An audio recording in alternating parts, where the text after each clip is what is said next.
EOSHL TV is powered by M&L Electric.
Oh, yeah.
People say winning game one is the most important game of the series. Well, that all gets erased when we get to game four and the series is tied, or is in favor of one team 2-1. So at this moment, this is the most important game of the series. For Smith Falls, this is a chance to end the series and move on to the next round to face either Gananoque or Deserano for the West Championship. For Madawaska Valley tonight, if they can come up with a victory, that will force a Game 5 back in Smith Falls next Friday at 7:30 from the Smith Falls Memorial Center. A position the Wolves were in last series. They fought back to beat a feisty Tweed Oil Kings team on the road and will be looking to do the same thing over the next two games. It's a tall task, but something the Wolves know they can do. Two teams looking for two different results with the same goal in mind: put pucks on net and grind until the buzzer sounds. Hello everyone, and welcome to another installment of EOSHL Hockey and the fourth game of the playoffs between the Smith Falls Rideaus and the Barry's Bay Wolves. Madawaska Valley Wolves, indeed. And we have got it here live. James Bowl and myself, Billy Bowl, along for the ride. I'll do the play-by-play, and my son will jump in with a bit of commentary, and he'll have all the technical aspects covered that you'll see this evening. Last night's game was incredible. All three games of this series have been absolutely incredible, and last night was no different. We saw every aspect of it. Thank you, brother. Thank you, buddy. Big time. Thank you. They have been joyful, loving, and caring here in Barry's Bay, incredibly welcoming, and we couldn't appreciate it more. We love doing this, and the support that has shown from the community of the Eastern Ontario Super Hockey League is incredible. And as I say, it's brought myself and James closer than I ever thought was humanly possible. And again, just right off the top of the program, Kirk Lehman, Gary Lehman says hi, and we hope that the thoughts and the prayers are with you big time. And we hope that you're doing well today and that you're enjoying the program. And I'll give this back to James now. He can do what he wants with it. Last night's game was an epic battle. We are going to have the highlights from that game coming up right after the warm-up here between these two teams. And in Game 3, the summary goes as this. Devin Cobalt from a goal and an assist on the night. Brock Wauclair and Spencer Cobalt and Tate Leeson all added a goal, as Eric Witzel had 2 assists in the victory for Smith Falls. 29-32 pucks were stopped by Dallas Slack, and Robert Lapine with a couple goals. Kelly Summers a goal and assist, and Brett McKenzie with 2 assists on the night.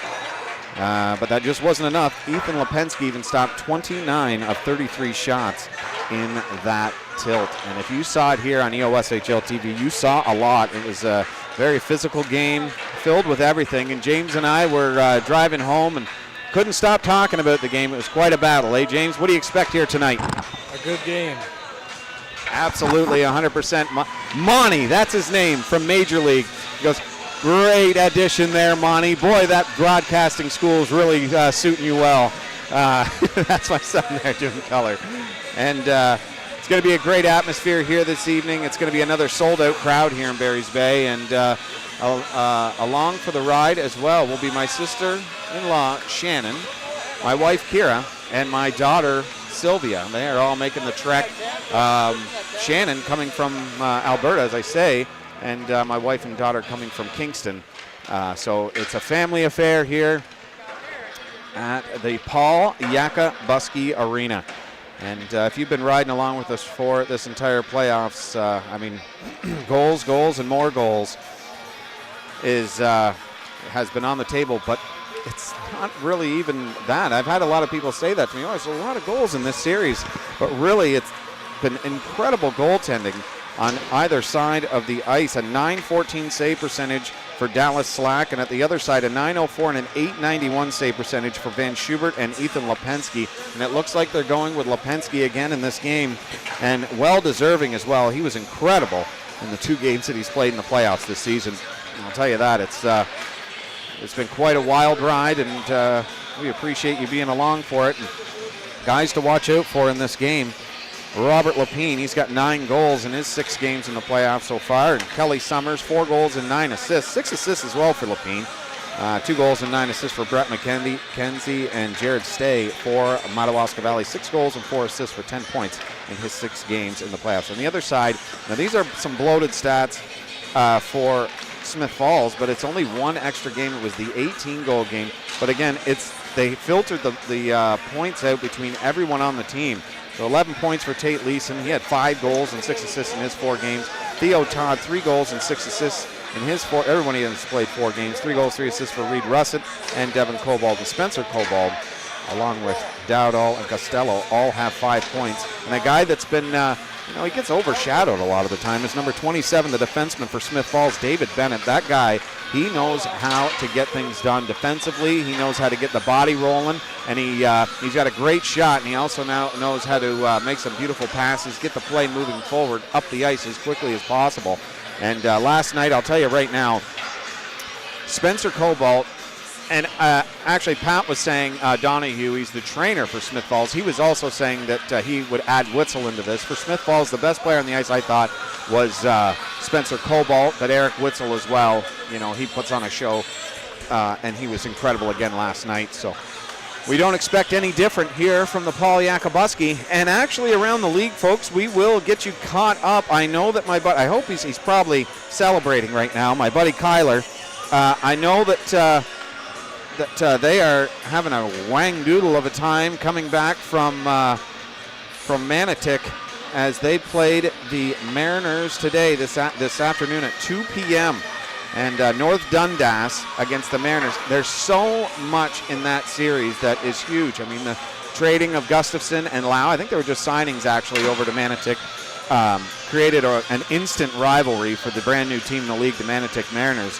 And I say that the North Dundas Rockets picked up right where they left off from last season, going 19-1, and have clear-cut their way all the way to the Eastern Conference Finals, and they beat Manotick 5-4 in the overtime. Now, at the All-Star game, Derek Froats was the captain, and in this game, he definitely came to the wall for his guys. 3 goals on the night to get the game winner as well in overtime.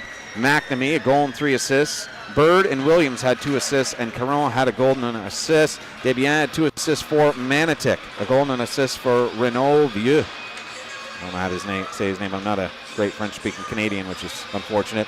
Adams, Lau, and Sear added goals for the Mariners. The goaltending story was huge. Bert Berkliev started tonight, stopping 48 of 53 shots that he faced in that one. At the other end of the ice, they went with Matt Jenkins, and for good reason. Matt Jenkins, he is playoff savvy.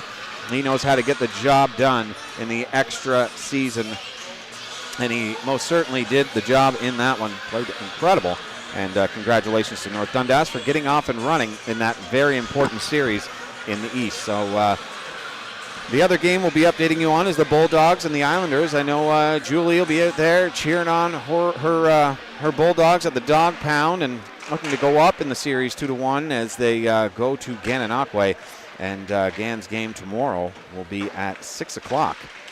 Gan at 5:30, Manotick and the North Dundas Rockets. And folks, I'm telling you, if you are anywhere within 8 hours of that arena, you need to try and get down there. If you love hockey, that is going to be a game to not miss, let me tell you. Those two teams do not like each other very much, and the only team actually to beat North Dundas this season was the Manotick Mariners. And North Dundas wants to keep that to less than 3 throughout that series. And winning on Manotick's home ice, that can't be right. Yeah, I didn't think so. It was in Chesterville, in the District Arena. To win their first game on home ice is huge.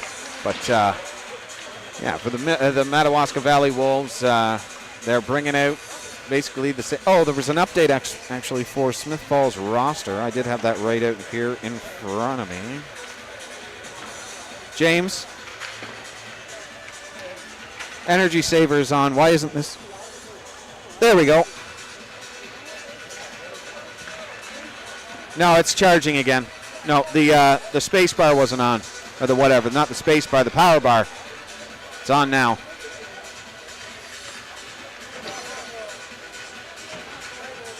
Are you able to turn the power saver off? Are you able to turn the power saver off? Yeah. Okay. Sorry about that, folks. We forgot to turn the power on here, and we almost lost. We almost lost the feed. We're down to 28%. My goodness me, that would have been really not too great. At any rate, what was I saying? Oh yeah, a lineup change. So I found out exactly what had happened to Andrew Sprague. He had an MCL, and that is going to keep him out of the lineup for probably a significant part of the playoffs. He may be back for the next round, possibly. Pat Donahue, the terrific trainer there in Smith Falls, let me in on the scoop. But Calvin Watasek, who had, I think he said 17 stitches in his chin in the game versus the Frontenac Phantoms in that 18-1 game in the first round of the playoffs for Smith Falls. That is what has taken him out of the lineup, and he has been sorely missed. And he will not be back for the rest of the playoffs. They're almost guaranteeing that. So, you know, a lot of stuff going on around the arena tonight, and I wanted to take a look at Brandon Langill. He is back in the lineup for the Madawaska Valley Wolves. He had 4 goals. It says on the website 3, but he did get a hat trick in that game. But it was given to somebody else. Brandon Langill, 4 goals in his 2 games for Barry's Bay. And he will be instrumental in the decision in this one. But again, Robert Lapine, he has been unstoppable for Madawaska Valley. He's done a great job up and down the ice, and Ben Harris was in the lineup last night, played great. Curtis Leclerc did his job, that physical play, and he got some offensive opportunities as well, and you know, stay the captain. You know, Kelly Summers is one of those guys that leads by example. He does all the little things well and controls the puck as well as anybody you've ever seen. There he is coming off the ice right now, and there's Robert Lapine as well. These guys know how to get the job done. And for this huge crowd here in Barry's Bay, they are hoping for that kind of a finish as well. And there is my wife and my sister-in-law and everybody. They're coming in right now. I'm actually just waving them over here. That's the only reason I'm bringing them up. I do apologize.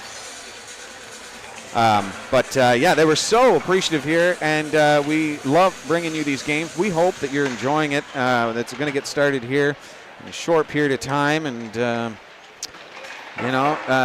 chime in the chat. And Tasik's wife is also expecting a baby any day now. Well, good. Hey, Robin. Thank you so much. Good luck today. Thank you. Yes, indeed. Yes, indeed. Good luck. You know what her record is here?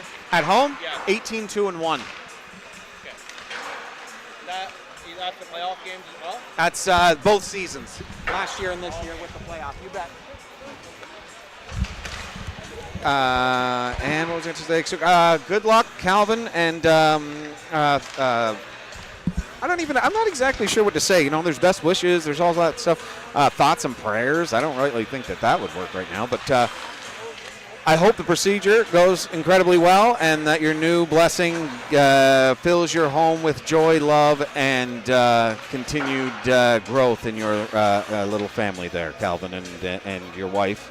And good luck in your future endeavors. But he will be sorely missed by Smith Falls. I can guarantee you that. And this game is getting ready.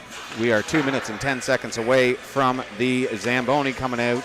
And if you're at home, as I was saying, chime in the chat. Let us know where you're from. Hit the like button. Subscribe, of course. But if you hit the like button, we can get more people in here, apparently. That's what I've been told by the boy here, that the more likes it reaches more people. And everybody needs to know about the Semi-Pro Hockey League and the Eastern Ontario Super Hockey League.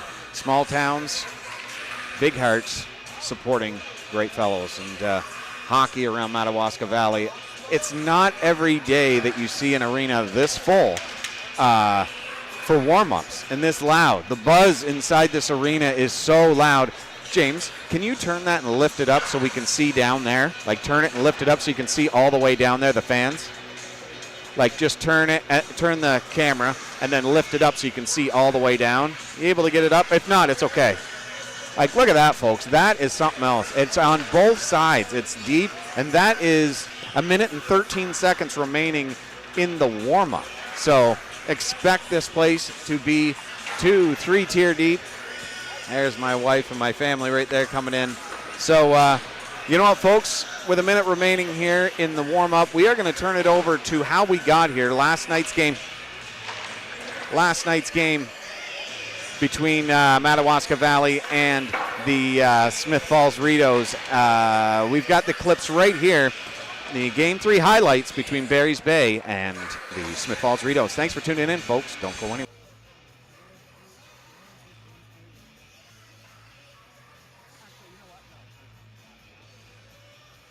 Actually, I do apologize. We're going to wait because you know there's not a ton of people that come in during the pregame, and I want people to see the recap of last game. So we're going to do that in the first intermission. I'll let everybody know when they get in. But we are going to recap the first game. Don't worry about the little bit of glitchiness. It was on a different computer. James did it in a blink of an eye because his computer crashed on him. So enjoy this. Game 1 of the Smith Falls Rideaus and the Madawaska Valley Wolves of this series. Thanks for tuning in again, folks.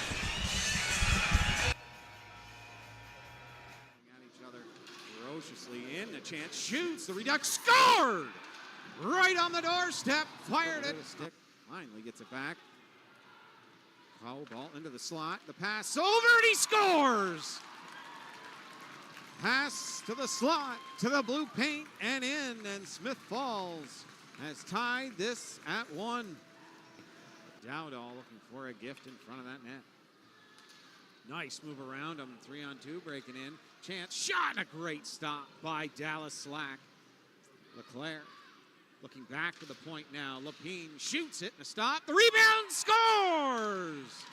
Benjamin Langiel, and it's a 2-1 lead for the Barry's Bay Wolves. Comes into the Barry's Bay zone. Van Schubert to Campbell. Hopefully let him know that coming after him was Cobalt. Lapine at the blue line. That's a pass across into the slot area. Leclerc shot scores! That's the hat trick. Throw him. Benjamin Langiel in his first game back in a Wolves jersey.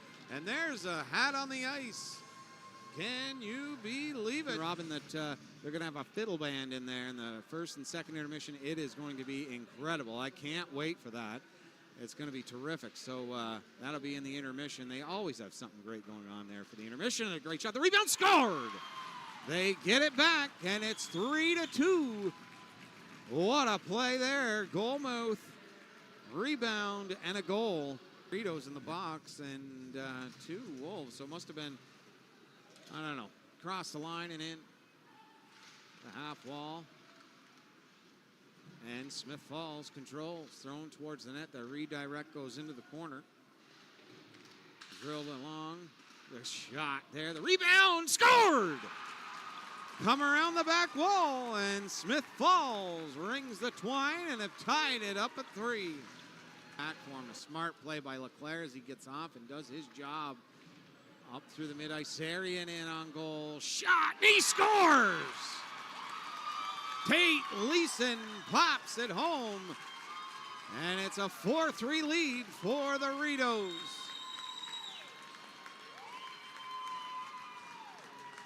What a shot from the leading goal scorer in the league. Scrum, McKenzie back to Summers. Summers shot through a screen, stopped by Slack. Rebound shoveled wide of the net. Pinned along the wall now. 3 Wolves in there to support. Back to Kelly Summers. He'll shoot it. It's blocked. And it's chipped out to center ice. And Smith Falls scores. 5-3 now for the Rideaus.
Valley Cottage Raising and Moving Incorporated.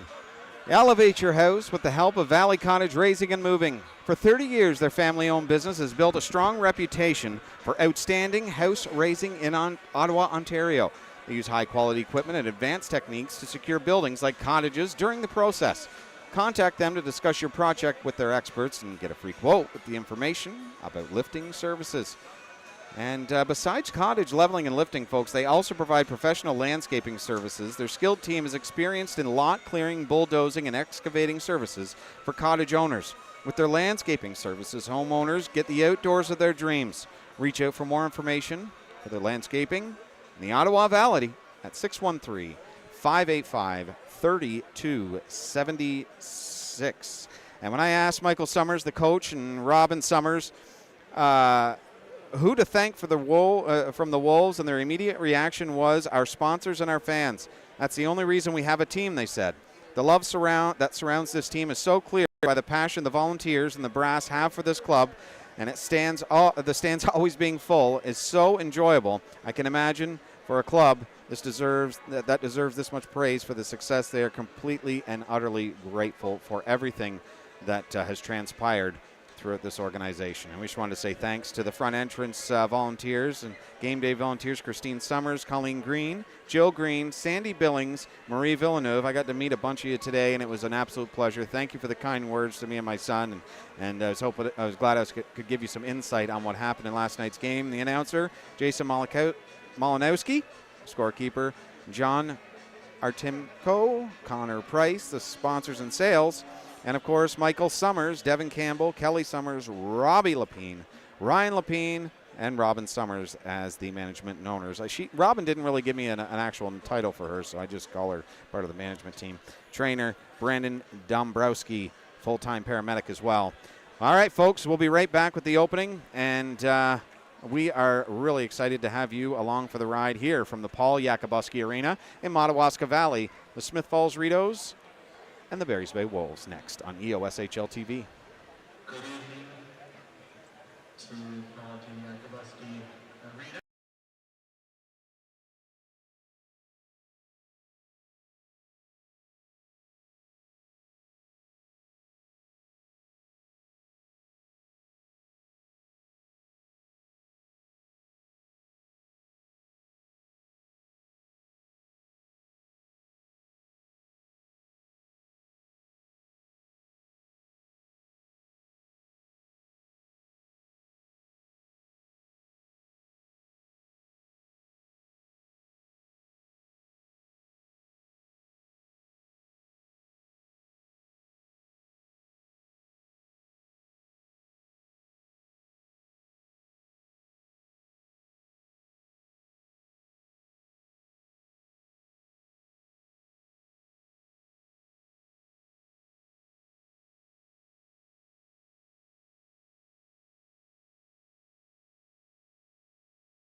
EOSHL TV is powered by M&L Electric.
In 2001, Renfrew County welcomed the township of Madawaska Valley through the amalgamation of Barry's Bay, and the township of Radcliffe and Sherwood, Jones, and Burns surrounded themselves with Combamere and Wilno.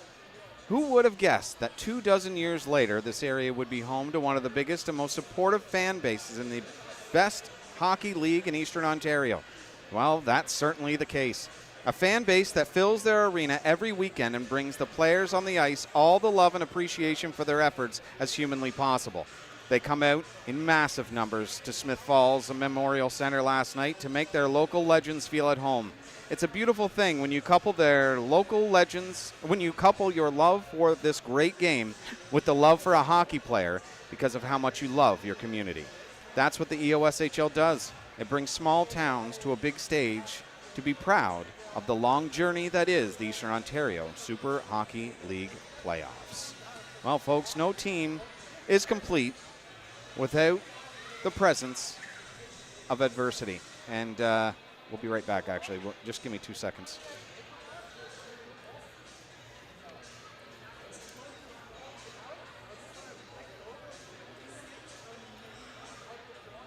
Yeah, these two great hockey clubs, the sold-out Paul Yakabuski Arena, gets set to do battle in Game 4 of this incredibly important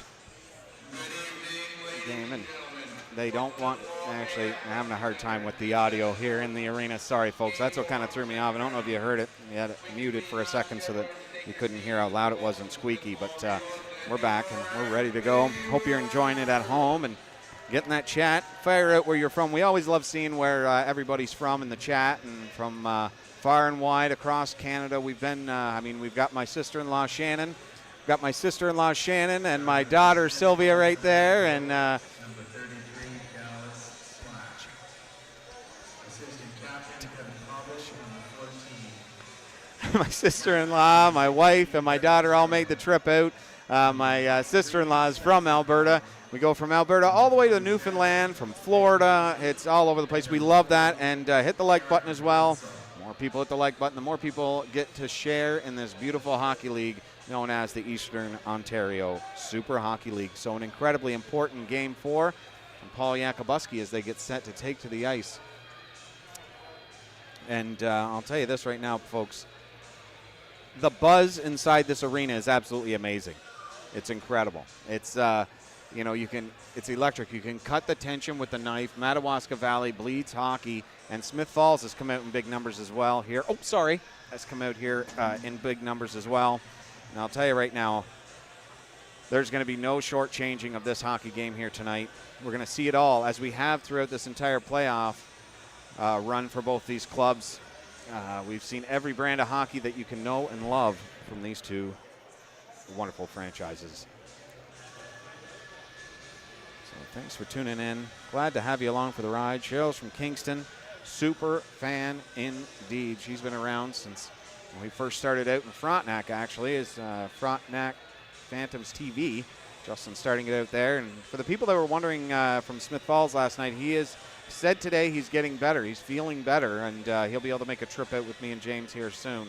And we couldn't be more excited about that. Good to hear you're doing better, James. They're getting ready to, Justin, they're getting ready to come out now and put on a show for this crowd. And it couldn't be done, as I say, without Valley Cottage Raising and Moving Incorporated. 613-585-3276, the Ottawa Valley region.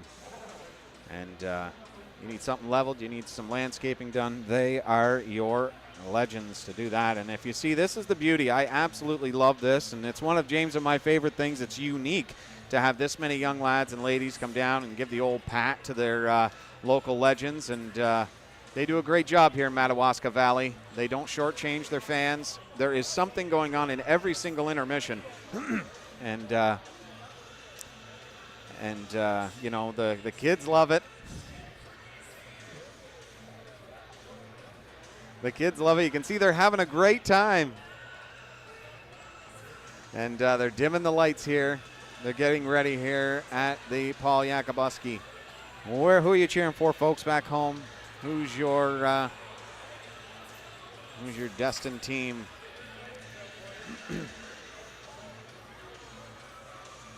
There's your officials and referees coming out onto the ice. I can tell you right now, folks, this is going to be one of those games that you want to jot down in your calendar for next season when these two teams play again, because it's going to leak over into the 2025-2026 season as well. And this has been a incredible season for both of them. And as everybody knows, no team is complete without the presence of adversity. Delivering when the chips are down and completing comebacks is par for the course for any hockey club looking to make it to the ultimate prize. It's never easy, and to be honest, it shouldn't be.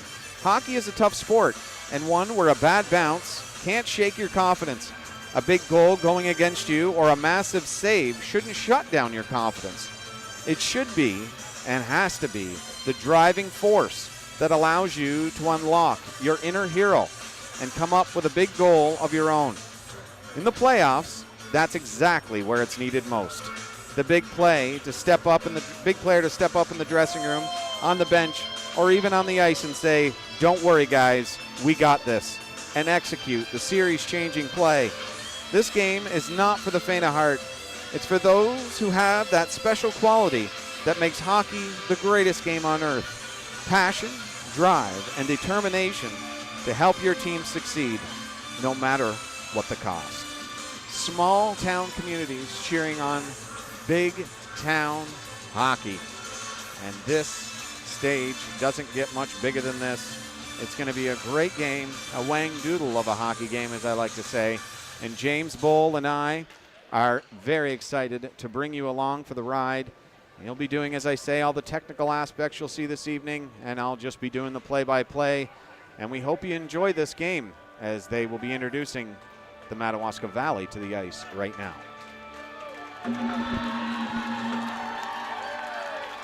Green, Kofeld, Enright, there's Lapine, McKenzie, Rook, Sinclair, McKenzie.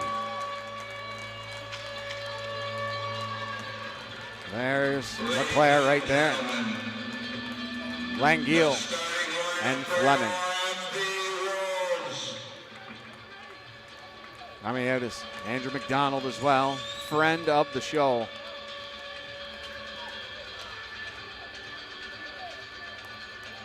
In goal, number 31, Ethan Lopinski. On D, your captain, Zach Luckasavage, he is back in the lineup for the Barry's Bay Wolves. There's Kelly Summers. number 4, Devin Campbell. There's Devin Campbell for Madawaska Valley. Number 8, Ethan Pegg. On wing, number 17, your assistant captain, Jared Stay. And at center, your assistant captain, number 44, Robbie Lapine. Listen to that crowd.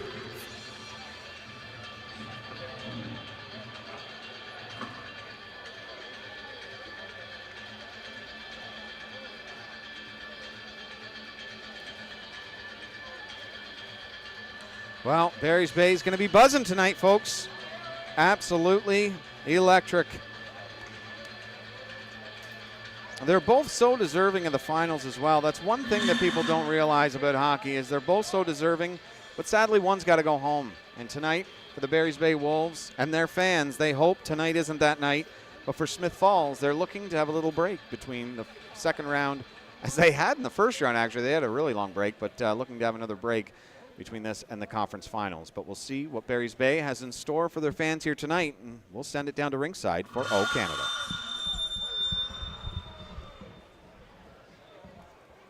I've been asked by the team to ask all Wolves fans to sing with me, O Canada.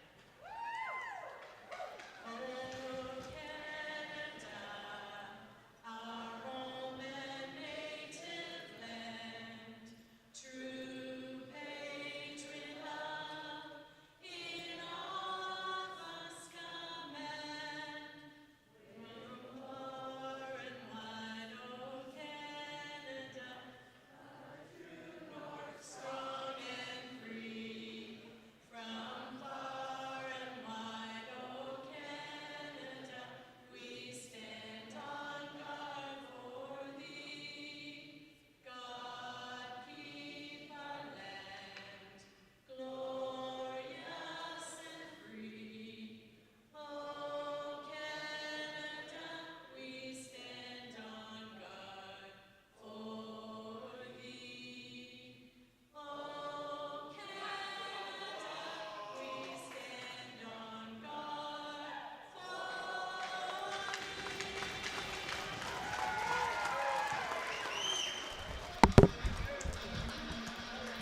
They definitely know how to do it right here in Renfrew County, the Madawaska Valley. Beautiful rendition of O Canada, sung by the fans here in this terrific arena. And Smith Falls and Barry's Bay will look to put on a performance right after that performance. That'll be great for the ages. Don't turn the dial. If anything, get a hold of somebody. Let them know this game is live and it is on EOSHL TV. Thanks for tuning in, folks. It's going to be quite a great atmosphere. We hope that you're along for the ride for the long haul. And the starting lineup looks like it's going to be Devin Cobalt or Eric Witzel. On the other side, is that Spencer? Yes, Spencer Cobalt. Beasley with the captain Costello. Lapine at the center. Stay with Campbell and Summers. And on the right side, they're starting out with Nolan Rook. He's going in after that puck. It's into the corner, knocked off his feet. With the slot chance there early and knocked away from the slot. Smith Falls will turn into the corner and send it up ice. Deflected by Costello. Shot in, and Campbell will turn that back around quick. Chipped in, and right into the glove of Dallas Slack. That'll be the easiest save he makes for the entire night, I can guarantee you that. And he's been stellar for his Smith Falls Rideaus.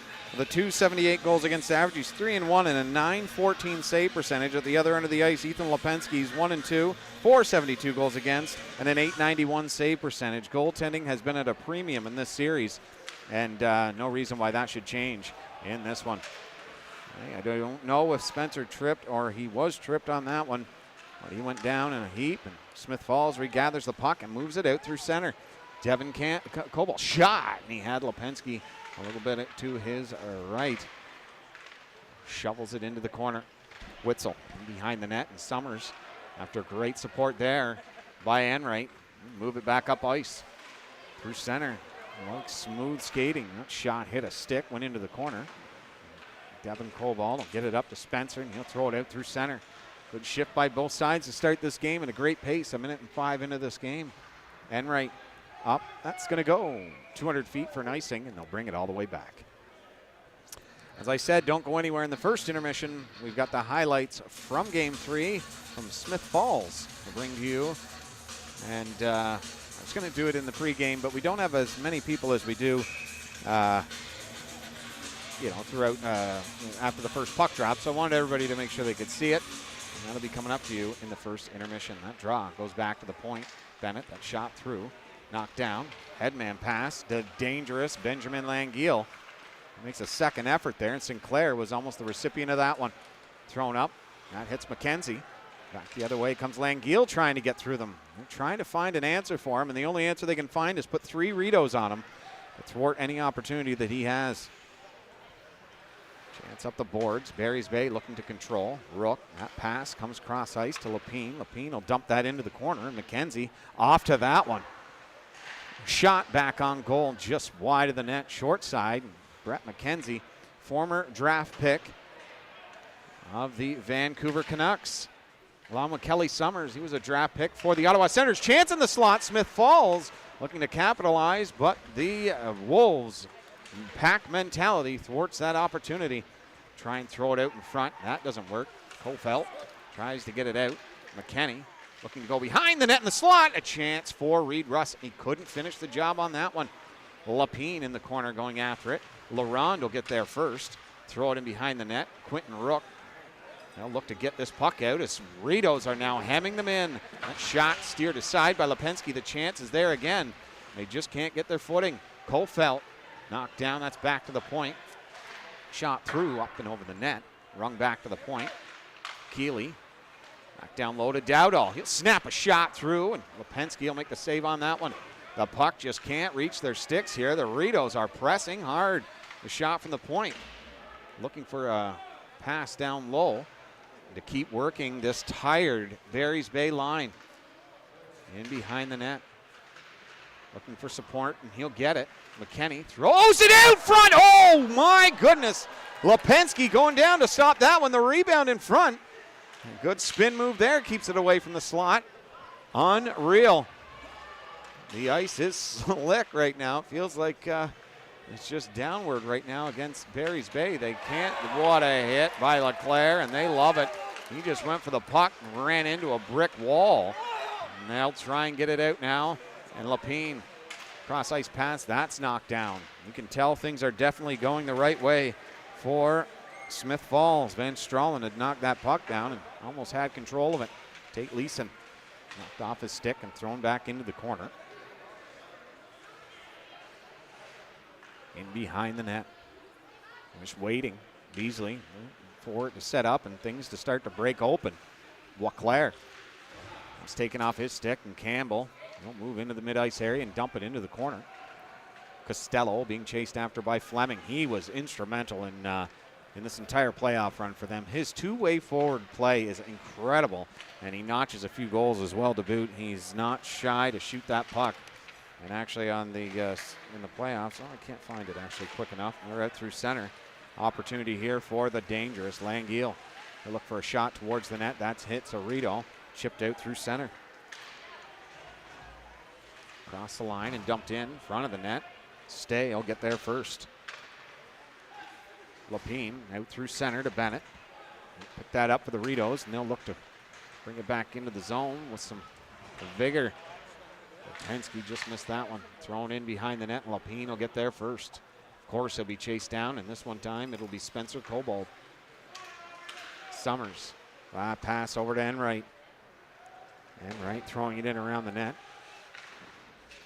Knocked off his stick. The Wolves just cannot get control of that puck, and the Rideaus are skating with a purpose. Devin Cobalt, the shot, stopped by Lipinski. And Kelly Summers, the capable hands of number 27, the captain, looking to get the snapshot off. He's battling for it. Won the battle, but he was triple teamed at the top of the circle. Enright, pass cross ice, thrown right back at Spencer Cobalt, and Enright knocks him down. This boisterous crowd loves that one. Lapine protecting that puck. Witzel gives him a slash and knocks the puck off his stick. Witzel through center. Gains the blue line. He's knocked off the puck, and they'll move it back the other way. Tate Leeson, very dangerous hockey player. Couldn't get there in time, and that'll get to the blue line and out. No, it's still in. Lipinski there to make the save. Shedev. If that's for Lipinski, he is an incredible goaltender, and he is playoff savvy. He gets the job done big time. Great goaltender. Every game he's played, he's had over 40 shots every single game. So don't expect anything different from him tonight. A stellar performance. That's to the blue line. Chipped over. A second effort by Langiel. That'll get Sinclair off to the races. Throwing it towards the net. Langiel beating Slack to the net. Just couldn't find the back of the net on that one. Digging in behind the net, Langiel. Couldn't pick that puck up. The Rideaus into the corner. Ring it around the boards, and there's Tate Leeson on the wall. After him quickly there, but couldn't grab the puck. It's sent out to center. Thrown up to McKenzie. Slack there, picked that off. Behind the net and thrown up to the blue line. The Rideaus out through center. A little bit of a slow break, but it's Reed Russett using the D as a screen, and Lipinski down to make a nice save there. Laurent was turning the wrong way. Along the half wall, Devin Campbell chased him back to the blue line. Tate Leeson will throw it into the slot area. Oh, Sinclair, a very, very uneasy crowd here. They are excited, looking for the first goal, but the Rideaus are really taking it to Barry's Bay, and they just look a little out of sorts right now. It's kind of the same way the last night's game started, but Barry's Bay trying to turn that second gear, get that key turned. Ryan throwing it off the boards. That's ripped back in, and that hits someone. Chips it in as Laurent, and they'll go after it. But it's one Wolf in there against three Rideaus. LeClaire going in after the puck carrier, and that was Beasley. You heard this crowd kind of chuckle. Thank goodness there was a buffer there in between him and the puck carrier. That's on goal. Shoots it, and a great save by Lipinski to start this game. Just breaking behind enemy lines. Van Stralen for the Rideaus. Enright pass through center, and that's chipped in by Kofelt. was out of the lineup last night. Work-related, I'm pretty sure. Rideaus flip it out to center ice. Enright there to knock it down. Flip it back in. Chasing that down is McDonald. In after him, he's got help from Fleming. That goes back to the blue line and out. Enright throwing it over to Kelly Summers. Summers to Enright. Putting it onto the stick of Fleming. He gets hit. Theo Todd throwing it up the blue line, and he gets it out. Spencer Cobalt, smart. Didn't just keep going forward. He had no support. Turns it back to Sloan, and he'll get it in, and Ethan Lipinski will snare that one. He'll hold on for the whistle. As always, fast-paced action. And these two teams don't know when to quit. They don't know their limits. They do not play within it. They go above and beyond. And we've seen that for the 3 games of this series. Let me tell you, big shout out to my little daughter, Sylvia. I think she's listening to the game. If she is, I'll know in a couple of seconds because she'll hear me. But she's sitting just to my left. It's great having my family here, especially with this wonderful atmosphere. And it's really great. Into the slot, and he shot it just short side and wide. Bennett at the point. We'll get around the net. Witzel gets hit there by Stay. Cobalt, he's hit off the puck as well. And Langiel behind the net, he'll throw it up. Bennett gives Peg a ride. Cobalt, Peen will sift that up through center. Jared Stay across the blue line, the sniper. Stay, the pass of the slot. Rook is tied up by 2 Rideaus. Bodied against the wall in the corner. Looking to go back to the point. Smith Falls, he's untouched in the corner here. And they'll move it out nicely. Smith Falls controlling the play right now as Barry's Bay looks to defend in the early part of this game to try and figure out what Smith Falls' game plan is for this one. If you're looking at the early part of it, it's press, press, press. Devin Campbell, spinorama. We've seen him do that a lot where he can just get out of a really dangerous spot by spinning away from his opponent. A little spill there by the Rideau. And that's looks like the refs may be putting the whistles away off the glass and around the boards. Theo Todd there to knock that down. A battle ensues. McKenzie wins that one. Turn back. They're in no rush today there, folks. The Wolves taking their time with the feet of Sinclair. He'll touch that, negate the icing. Halfway through the first period now, 10 minutes gone. And there's nothing score between Barry's Bay and Smith Falls. Behind the net is Lipinski. You're able to move that to there. During a break. Able to move the scoreboard, remember, because we can. Oh, you can see it perfectly. Never mind. Beautiful. Oh, and Slack getting tied up there. Moving the puck behind the net to Costello. That is a long ice pass, and it just couldn't connect. It's going to go 200 feet for an icing. Well, this series has had everything except for an overtime through the first 3 games of this series. Will we see that tonight? I'm not too sure, but hold on to your lug nuts because it's time for an overhaul. What old Jim Carrey would say. It's going to be quite a game. They're trying to push out the Barry's Bay Wolves. He jumped the gun on that one. Charlottetown checking in. Watson here for the Rideaus tonight. Punching for the Wolves as well.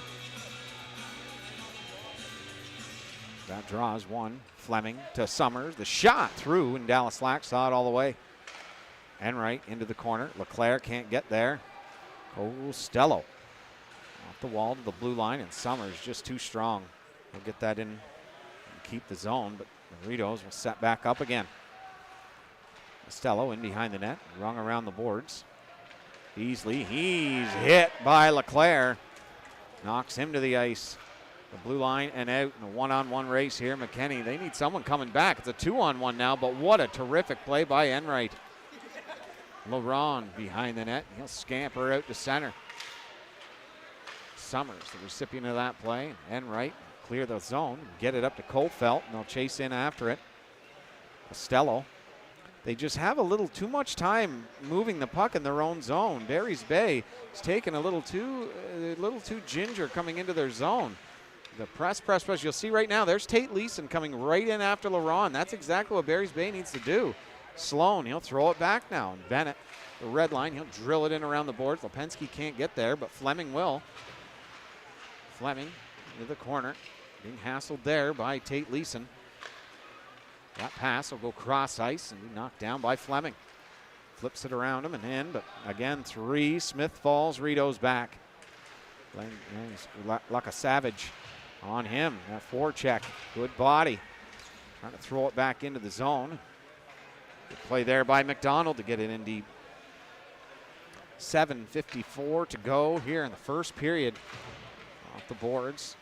Trying to keep it was Lapine. Campbell throwing it over. Quentin Rook to the mid-ice area. No ice. It was touched by Lapine. Dallas Slack behind his own net.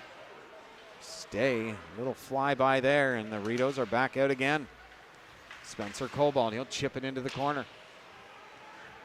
In after that quickly and trying to move that puck. He will. Move it out through center. Stay. Costello drills it off the boards and down the ice. Now that was Slack, and that's going to go icing. We'll bring it all the way back to the Smith Falls zone. 0-0. Here from the Paul Yakabuski Arena. Series is 2-1 in favor of Smith Falls. Hard fought game 3 saw the Rideaus come out with a victory. Witzel at the draw versus McKenzie. McKenzie kicked it into the slot, and Sinclair went in to support him on that. It's flipped out. Summers getting tied up. That's going to be a 2-on-1 for the Rideaus. Cobalt shot and a stop by Lipinski. Great save there and a great defensive play by Enright. That's 2 in this game that he's made on a 2-on-1 opportunity to not make a big deal out of it. Notable misses for tonight. Again, as I say, Andrew Sprague, MCL string's gone for at least this round. And 17 stitches to the chin of shot. Hits up, goes into the mesh.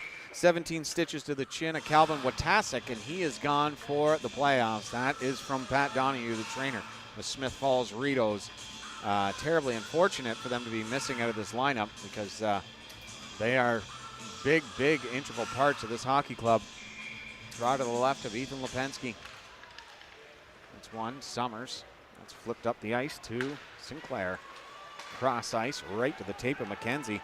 McKenzie on goal. Shot. Throwing it around the boards. Sinclair back to the blue line and out. They just can't get the train moving.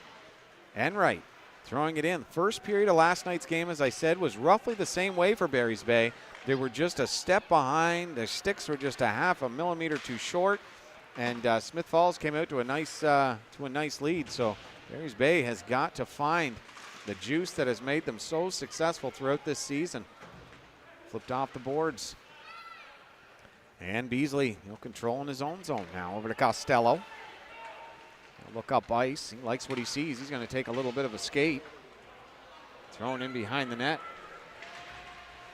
Can't come up with it. Summers will. He'll throw that to McKenzie. McKenzie. Cross ice now to Enright. And I'll tell you right now, that's chipped in by Langiel. Sinclair bodied along the wall. He can't come out with it. Muscling and giving Todd a once over. And that shot from the point. McKenzie throwing it in towards the net. Pinching in on the one side is Lapine. Into the slot. Langiel and a shot stopped by Slack. The redirect again goes up and into the mesh. Langiel looks skyward, and Barry's Bay's first really good chance of this period with 5:41 to go here in the first. And I'll tell you, not a lot of guys have stopped Langiel in these playoffs, I'll tell you. He has been dynamite. Draw to the right, Dallas Slack. Back to the point. Shot, hits a foot, goes up again, and into the mesh. They'll bring it down for a face-off.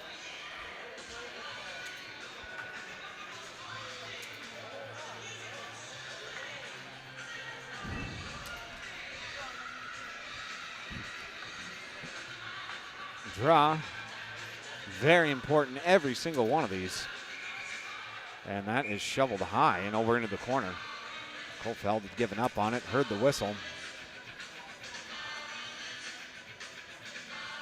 Hope everyone's enjoying themselves. Where's everybody from?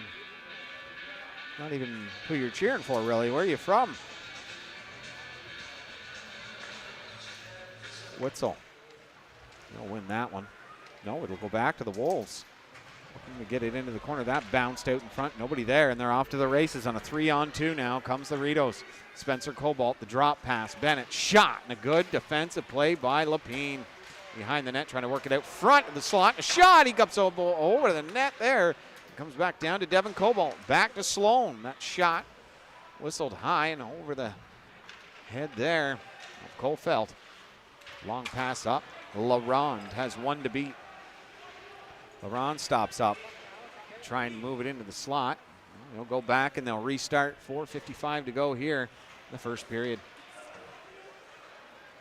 Across the blue line is Stay. Stay shot, hits a stick.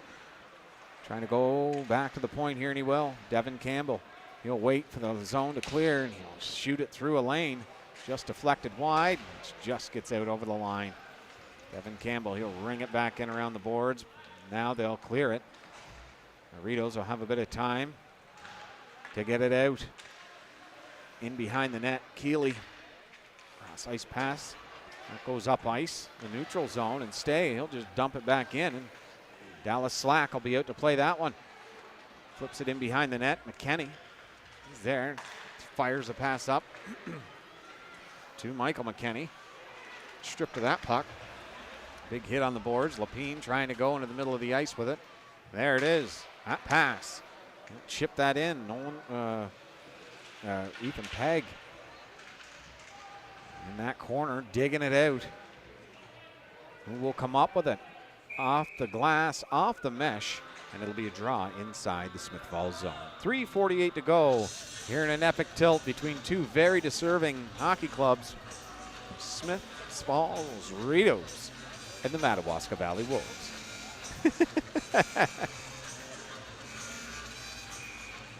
Draw to the right at Dallas Slack.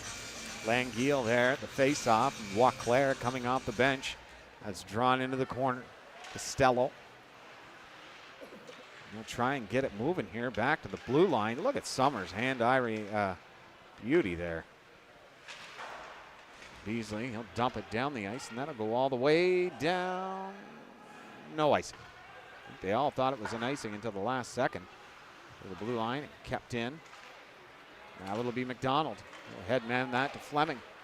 Fleming across the blue line. Drop pass. Back to him. And it'll be picked off by Costello up through center. Here comes Cobalt, or no, McKenney. Lakasavich leaves it for Summers to Enright. And back to Summers it goes. That flip pass. Caught McKenzie flat-footed. Knocked down there. McKenzie protecting the puck.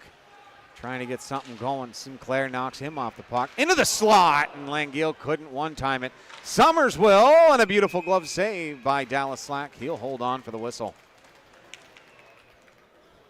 Well, I'll tell you, playoff hockey is where hockey gets incredibly tough. Both teams are at their best. And good to see you, Joshua. M&J Meadow cheering for the Wolves. Thomas Colley in here for the Rideaus. So it's a good mix. Looks even par so far. Just like this game. Nothing in the early going. Flip down the ice, and Devin Campbell, he'll be there first. Campbell, cross ice pass. He'll get it over to Sinclair. It just kept rolling on him. He's knocked down. Reed Russett. That pass goes over to Sloan. Sloan, that pass is chipped in. Devin Campbell after that one. Behind his own net. Scamper out to center. Flip it through the middle of the ice. That is going to go all the way down for an icing. It is a chess match to start this game. Definitely not fire wagon hockey. It is both teams playing very conservative hockey.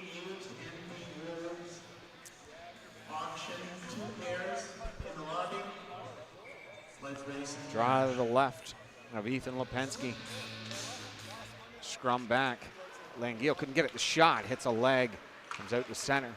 Couldn't complete the pass. It's over to Beasley. To Russett. Toss it up through center ice. A good hit by Langeal. The refs say play on. Back pass to Lapine. That pass to the blue line, and Summers just couldn't get there in time as he was just ahead of him. Summers across that blue line. He'll keep control of that puck. Lapine can't get around his man off the glass, and Summers, now that the Wolves are pressing, they're forcing the Rideaus into mistakes. That headman pass to Peg couldn't complete. Up through the mid-ice area. Summers, a smart play to move it forward, but it just wasn't on target. And that's going to go down the ice. No ice. These refs are letting him play. It's fantastic. Enright rings it around the boards. Cobalt is there. He walks in, shoots, and a nice save by Lipinski. Got the glove on it and hit the post. And Enright forcing the man on the wall. That'll get chipped out through center. And it's Jared Stay against Sloan. Stay gets the inside on him, and he couldn't complete it. A nice defensive effort there. Keeps that puck out.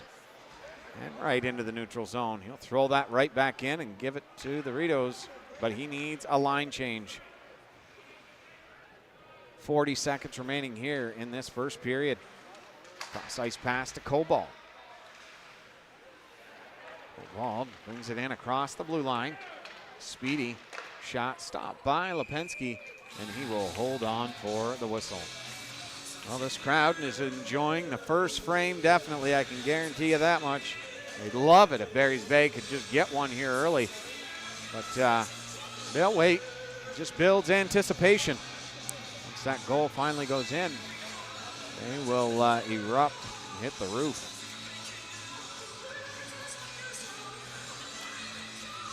To the right of Ethan Lipinski. Something wrong with the boards down here in the one end. I'm trying to figure it out.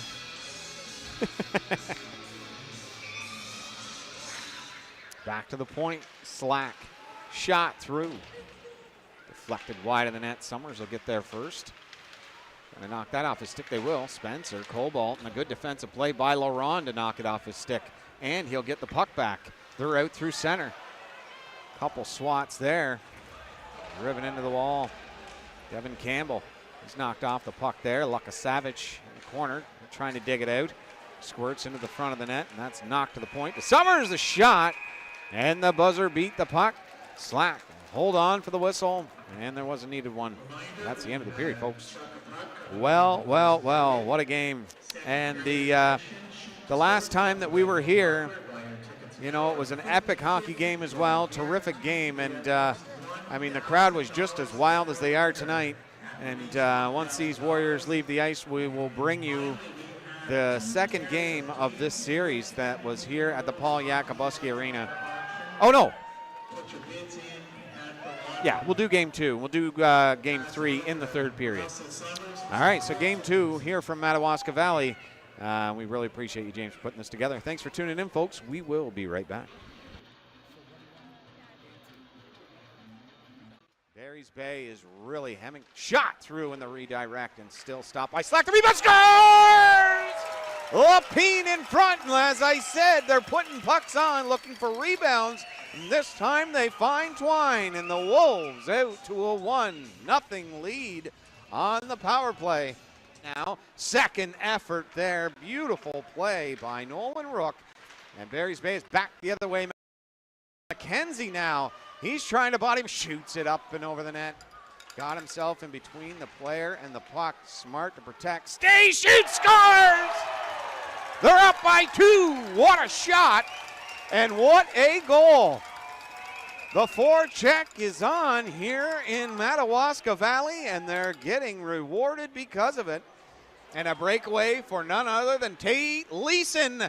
And Lipinski stops the leading scorer dead in his tracks. Ethan Lipinski's first shot is a big one. He had 33 goals in the regular season. He scored a ton against the Phantoms in the first game. Around him, Langeal scored! Do you believe it? 4 goals in 2 games.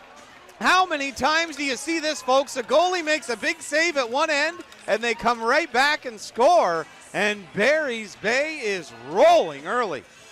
Good body by Devin Campbell along the boards, and that's rung back to the point now. Bennett looking for Costello. They'll get it to the captain. He'll look back to Bennett. He's in the mid-ice area now. Shot, redirect, and he scored! Smith Falls on the board, and it's 3-1. Kenny, a penalty coming to Barry's Bay. Scored! Shot through a screen on a delayed penalty. And Smith Falls is back in it.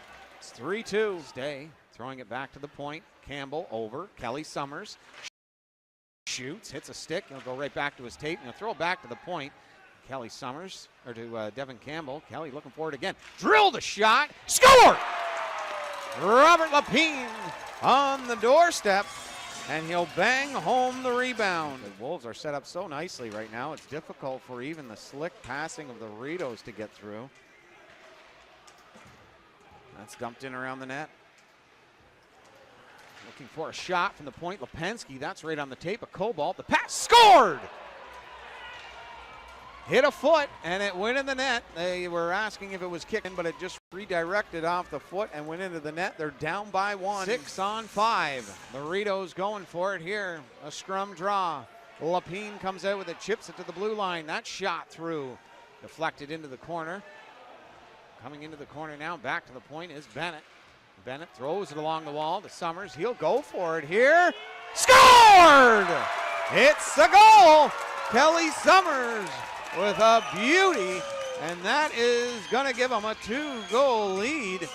And a lot going on here now.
Elevate your house with the help of Valley Cottage Raising and Moving.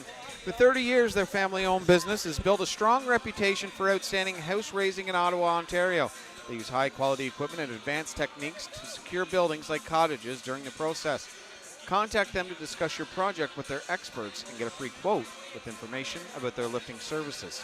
You can restore your cottage foundation without demolishing and rebuilding your home. They specialize in cottage lifting, and also they specialize in landscaping. Call 613-585-3276. Talk to good old Michael Summers for that one, folks. And if you're just bringing yourself to this hockey game, we have got ourselves quite a first period to recap you on. The shots on goal are 12-3 in favor of Smith Falls. Nothing really to report, obviously, with no goals being scored. But around the league, earlier this afternoon at 2 p.m., the North Dundas Rockets and the Manotick Mariners got their Eastern Conference Final game off to a running start. A 5-4 win for North Dundas over Manotick in overtime sealed the deal for North Dundas. Kyler, I don't know if you're out there and watching this game or not, but I bet you that was quite an exciting game, and one that nobody really wants to miss unless you were coming to this one, because this is a great series as well. Derek Froats, the captain, had himself 3 goals, and McNamee a goal and 3 assists, while Bird and Williams added 2 assists. Braun had a goal and an assist in that one. Gann and Dez, they've just started their game. Actually, you know what, I'll see an update and see if anything has changed in that affair. No, it's still 1-1 in that one. And the goal scorers in that game were Brown for Deserano and Donovan for Gannon Auckland. But here, from the Paul Yakabuski Arena, we're still waiting for our first goal. A 0-0 game. And no lack of intensity given off by either side in this one, I can tell you that much. Kids are having fun. The teams are having a good time. Can't really imagine they're having a good time. It's got to be as an intense. I mean, hockey players are a different breed. These type of games they live for, to be totally honest with you. They want to be on this stage. They want to be in the playoffs, and they want to start pushing towards that championship trophy. And you've got to go through games like this to eventually win the championship. And you know, it's one of those things where you know, you got to go through peaks and valleys. And that first period, really, for Madawaska Valley, if you've been watching them, that was a valley.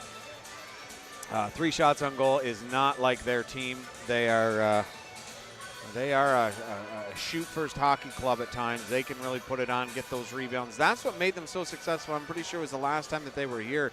They put pucks on net, got it in, and were able to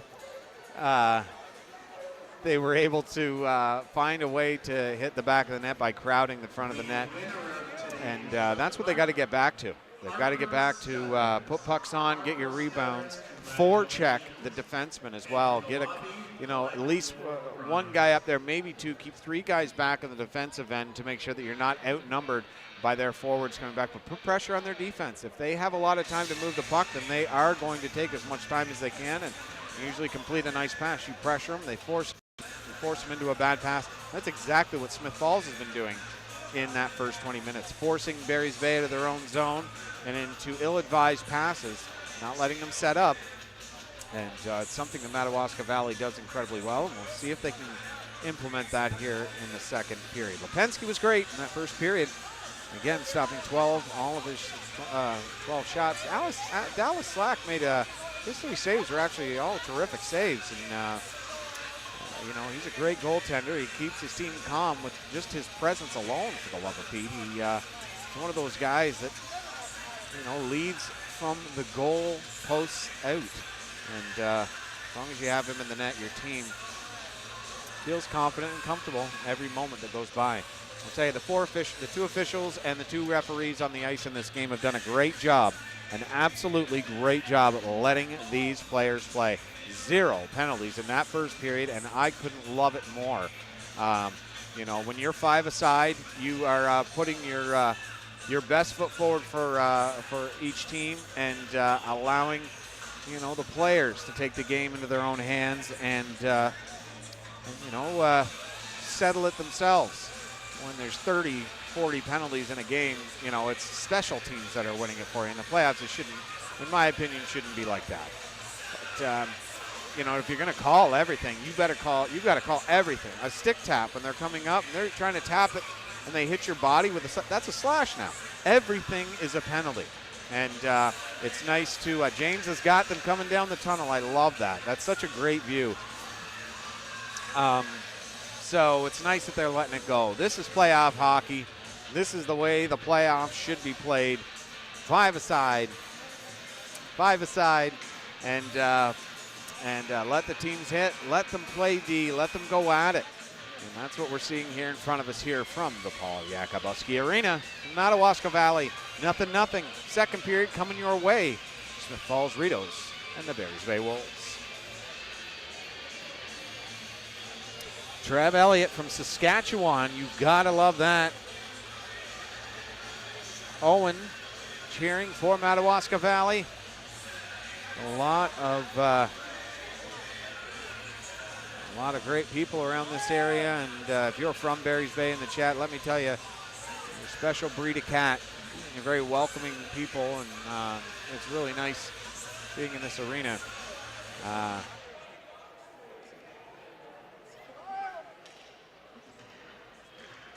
We got some junior Wolves here, fans, and they need your help. Go Wolves, go! Go Wolves, go! Go Wolves, go! Go Wolves, go! Go Wolves, go! Go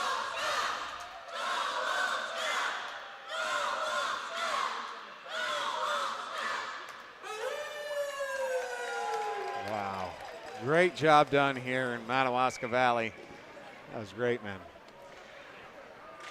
Draw back to the point. Kelly Summers straddled the line. Shot redirected up into the mesh. Will be brought down for a face-off. That there could pump up any team. The young lads and ladies, the junior Wolves and little kids down there cheering on the Barry's Bay Wolves. There's a lot of kids here, let me tell you. A lot of them got jerseys, and if it's not their own jerseys, it's the Madawaska Valley jerseys or their junior Wolves teams they play for. It's terrific. Summers at the point. He'll shoot. That's stopped by Slack.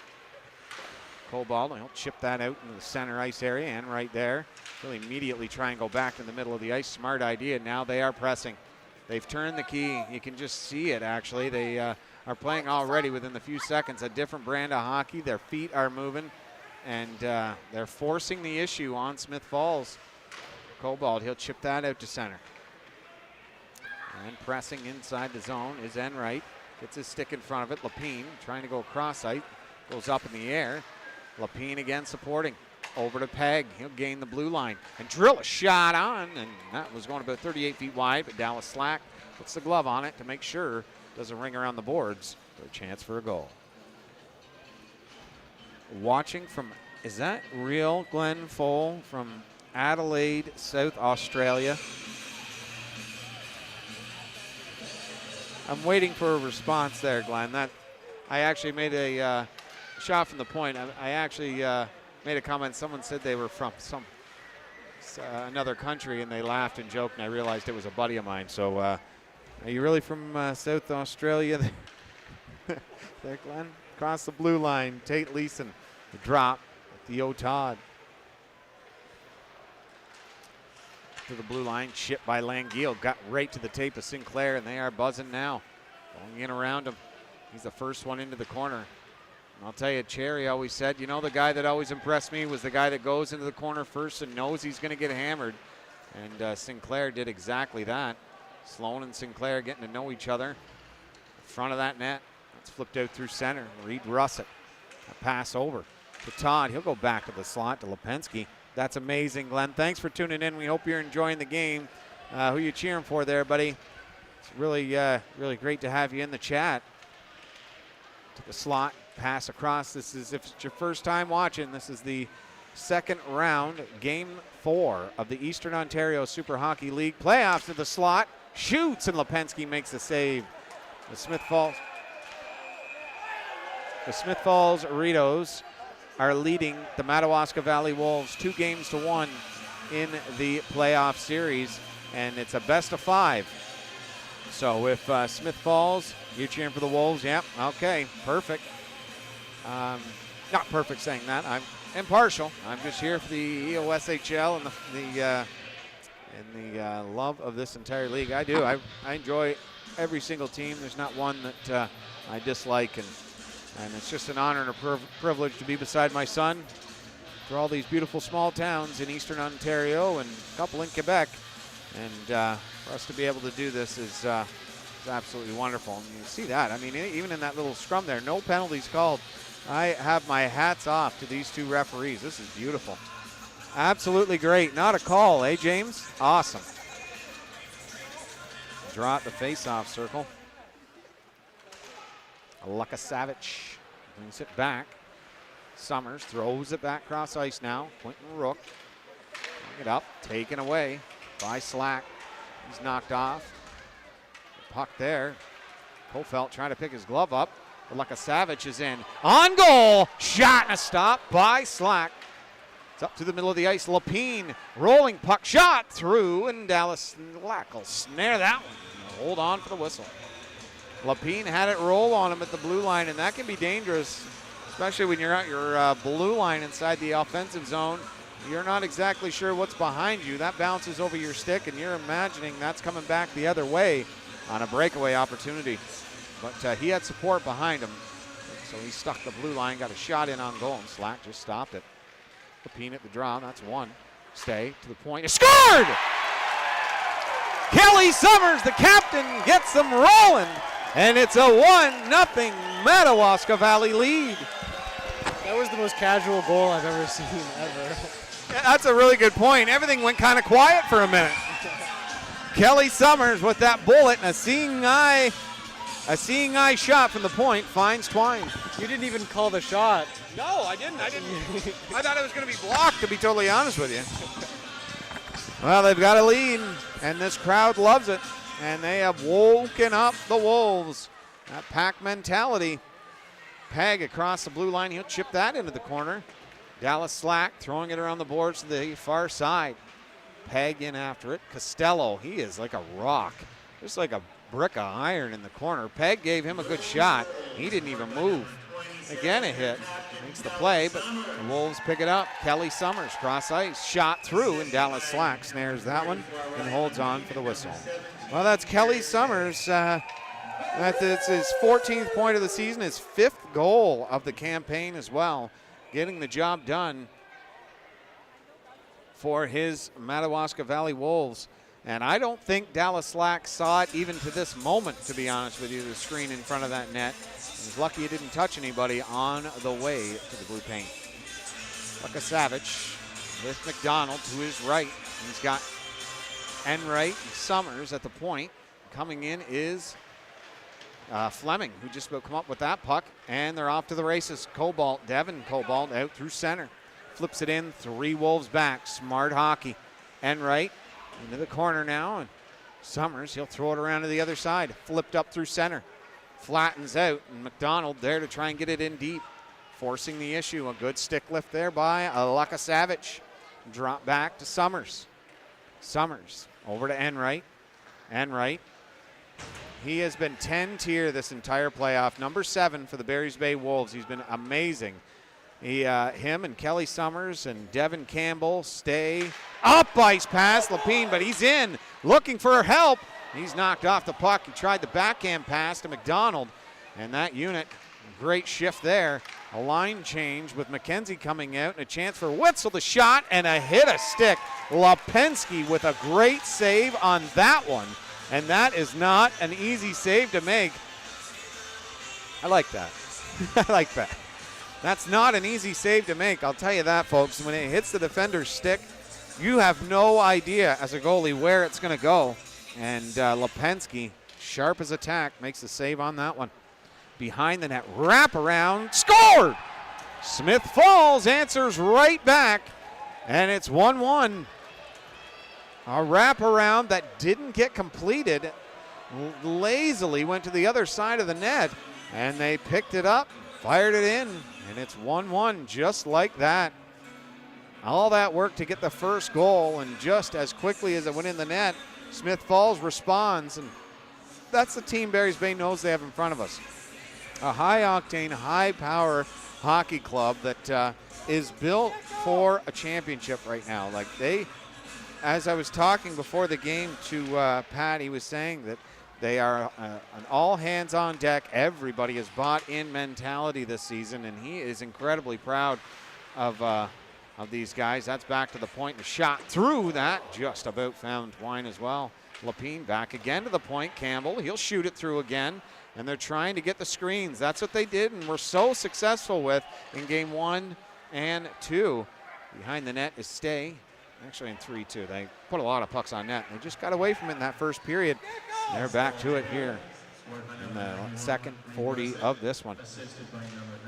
Campbell can't win that one, but the support he got helped him come up with a good play there as well. The pack mentality. Smith Falls D-to-D in their own end. Costello, that pass over to Beasley. Connected over to Dowdall. He'll throw it to Leeson. Well, the Wolves will take it away. Into the blue line, and smart play by Costello to turn it back out. McKinney was in offside. Pass over. Beasley. Flip it into the corner. In on it now is Ryan. He'll throw it in behind the net. Look at the speed of Devin Campbell. Like, I mean, he goes that fast after an 11-minute shift. He never turns it off. Peg, shot, steered up into the mesh by Dallas Slack. 14:33 remaining here in the second period. We're getting exactly what we expected. High pressure, high octane, fast-paced hockey from both ends of this ice.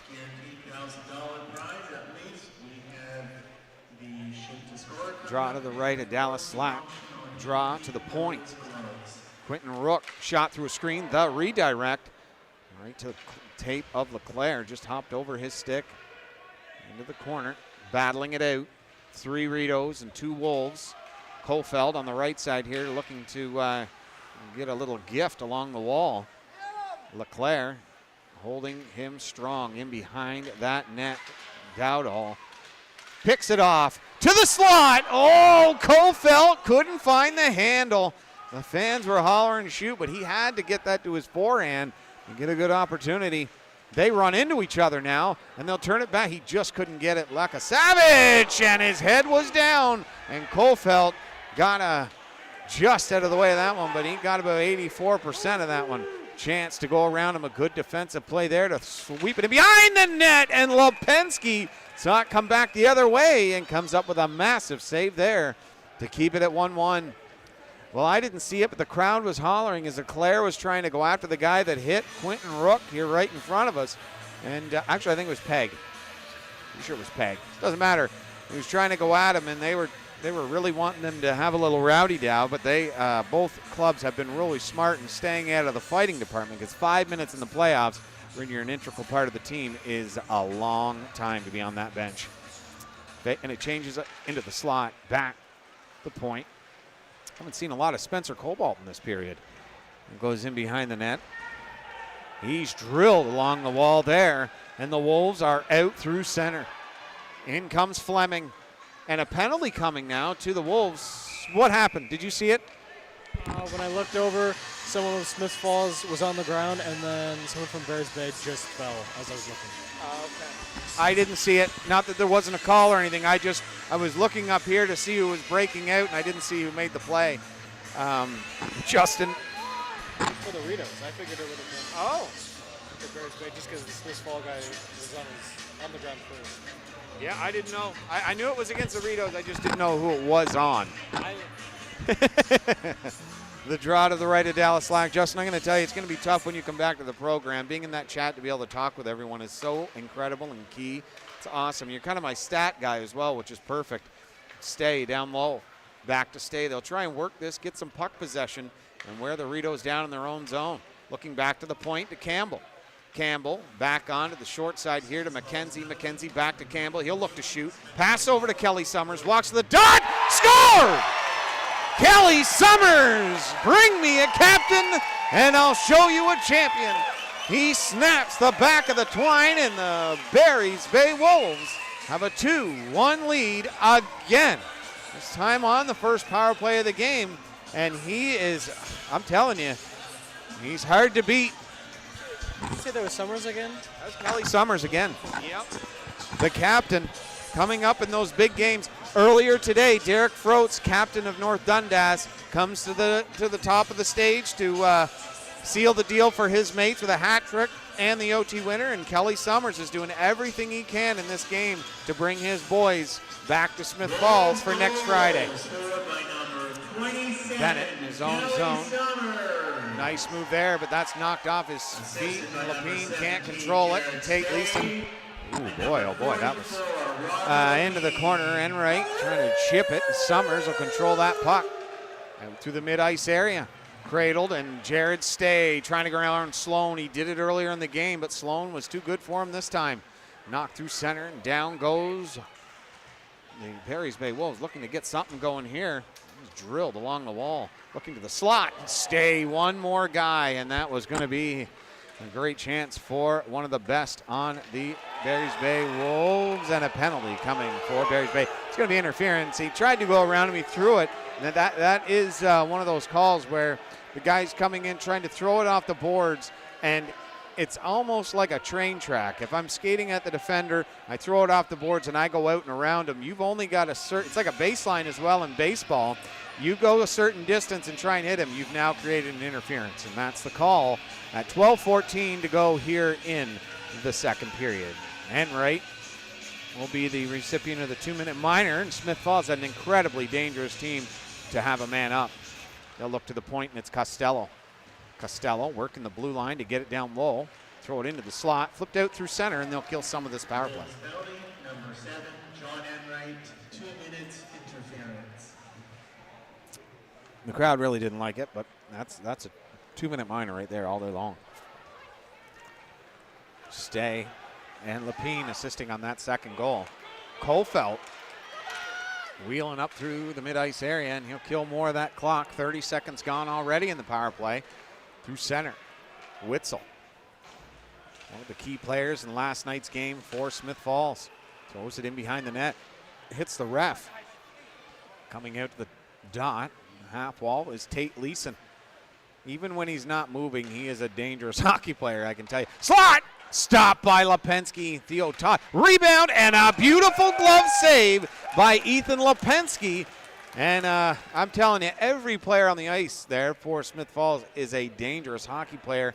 Theo Todd with Tate Leeson and company. I'm telling you, that was a great save by Lipinski. You've got to watch for the slot pass, the 1T, everything with those guys on the ice. And he came up with a beauty.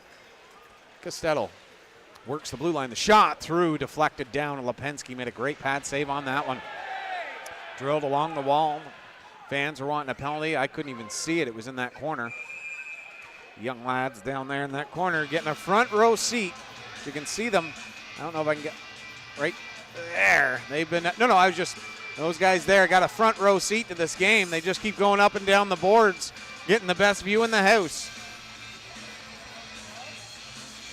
And that's going to be a draw to the right of Ethan Lipinski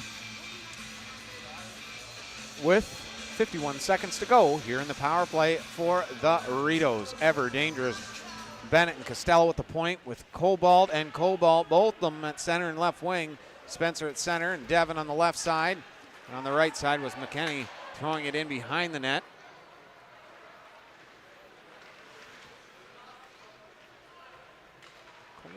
Costello, Bennett, and McKenney. Yeah, okay. Through center, Costello. He backhands that in behind the net. Lipinski, he'll snap that up, and the blue line didn't get it out, but he did make a nice play to make sure that there was nothing going on behind his own net. Bennett looking for a screen in front. The shot's kicked out by Lipinski. McKenney is screening him big time in front of that net. Back to the point. Costello, they're set up nicely. Across the top of the dot, Spencer Cobalt works it back to the blue line. The penalty is over. You can hear Slack stick about ready to blow up. Shot, and Lipinski comes out to the top of the blue paint and makes a beautiful save on that one. Holy Dinah. We are 10 seconds away from the halfway point of this game. And these two teams are putting on a show, folks. Don't turn the dial. Don't go anywhere. Hit that like button. The more people that do, the more people that come in. And I mean, we got someone in here from, where was that from again? From South Australia coming in. So the more you hit the like button, the more people that are going to find out about the Eastern Ontario Super Hockey League, and the more the better, because this is incredible semi-pro hockey from small towns all across Eastern Ontario and Quebec. And some of these guys are former NHL prospects. A lot of them played over in Europe. High octane hockey, folks, and high level hockey as well. And there's one of them right there, Sinclair. He'll dump it into McKenzie, former Vancouver Canuck prospect, in behind the net, trying to come out of the corner, but he's bodied against the wall by Slack. Walking out from the corner, and a chance now, walking into the dot, shoots, and Dallas Slack makes the save, and he'll hold on for the whistle. Madawaska Valley picking their spots and not trying to get themselves into any defensive troubles. And I'll tell you, this 2-1 lead seems bigger and bigger as that clock ticks away.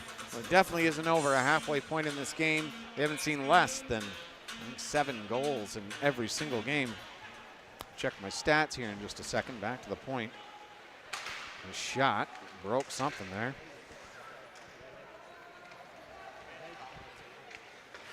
Puck cross, picked off. Peg, backhander, he couldn't complete it. Trying to get it out in front of the net to Jared Stay.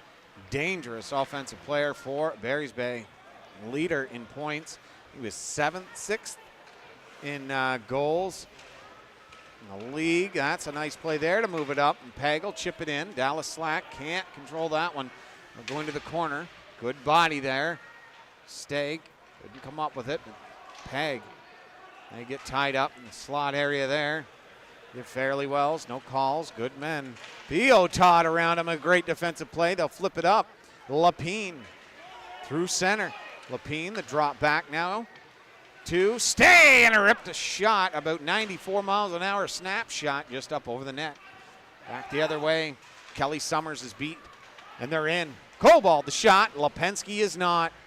Fleming trying to force the issue. There's Summers into there to support that play. And a beautiful backhand pass by Kelly Summers. That'll hit the tape.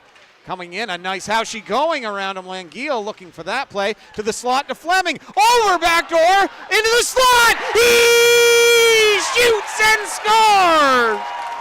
Tic-tac Tokyo. It's 3-1 Barry's Bay. And this crowd loves it. Andrew McDonald getting this crowd pumped up. What a beautiful passing play, and it's 3-1 Barry's Bay. One of the best plays I've seen all season. That was beautiful. It truly was. Under so much pressure, into that corner, the backhand pass high to Fleming. Fleming over to McDonald. McDonald waited and just threw it right into the slot, and what a beauty. And it's 3-1 now, Barry's Bay. Justin, they're playing your song here, my friend. That great goal song they play here at the Paul Yakabuski Arena every time the Barry's Bay Wolves score. It's really entertaining, to be honest with you. That puck will go in behind the net. Adelaide Adrenaline Australian Ice Hockey League. Very cool. I'll have to take a look at that after the game, man. Big time. Devin Campbell hit along the wall, trying to get after that one. He needed some support, and he'll get it in Ryan, but there's a guy in the slot wide open, and a chance for Smith Falls. But they're back the other one now as they were pressing, but it's a one-on-one. Luka Savage turning into the corner. Sloan knocks him off the puck. Colfeld throws it back down to Luka Savage. Throwing it in front of the net. It's in the feet of Slack, and he'll hold on for the whistle. 7:19 to go here in the second period, and a 3-1 lead for the Madawaska Valley Wolves. It's a carnival-like atmosphere here at the Paul Yakabuski Arena. It's always intense, always joyful, and they love their Wolves. Let me tell you that much, folks. It's back to the point. Summers, he'll get that through into the corner. After that is Sinclair. He'll get there first. Look at that. Oh, my. That was a little physical play there on Sinclair. McKenzie can't hold the blue line. It's out through center. Tate Leeson, not a guy you want to, in that situation, getting the puck for the Rideaus. Coming back the other way. The Wolves pass. Sinclair looking to tee one up. With that mustache, every time he shoots, it should find the back of the net, let me tell you. The draw to the left of Dallas Slack with 6:51 to go here in the second period.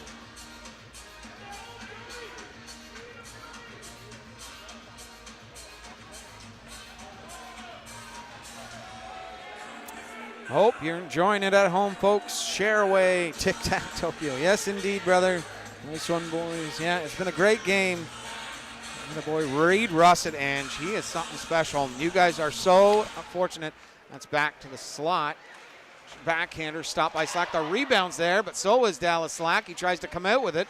Slack's got his foot pushed against that post to keep it out. Thrown back. This is what they did to be successful. Throw the puck on net and get bodies in front. And right now, they have size. And right now, that's what they're trying to do to get something going here for the guys in offside. So, yeah, and Reed Russet, this season, I'm not 100% sure if this is his first season with you guys. I'm almost positive he is. I can't remember him from last year, but I don't want to speak at a turn, to be totally honest with you. I should be smarter than that. But he has been amazing for you guys. And with you guys being down with Andrew Sprague and Watasek and all that type of stuff, he is an absolutely beautiful addition to your team. And, you know, he's a joy to watch, to be totally honest with you. Number 91 for the Smith Falls Rideaus. Yeah, it's his first season, and he's done an incredible job for you guys, and you should be really proud of that. Drilled in and wide of the net. Oh, he didn't see him, and a good forecheck there again by Spencer Cobalt. As I said in last night's game in Smith Falls, he was, in my opinion, I mean, everybody played very well for Smith Falls, but the best player on the ice for Smith Falls for me was Spencer Cobalt. Witzel played a great game as well, but every time I looked up, Spencer Cobalt was doing something nasty. And offensively, he's around him. Kofeld's in, and Dallas Slack again post out to the top of that blue paint to make a great save.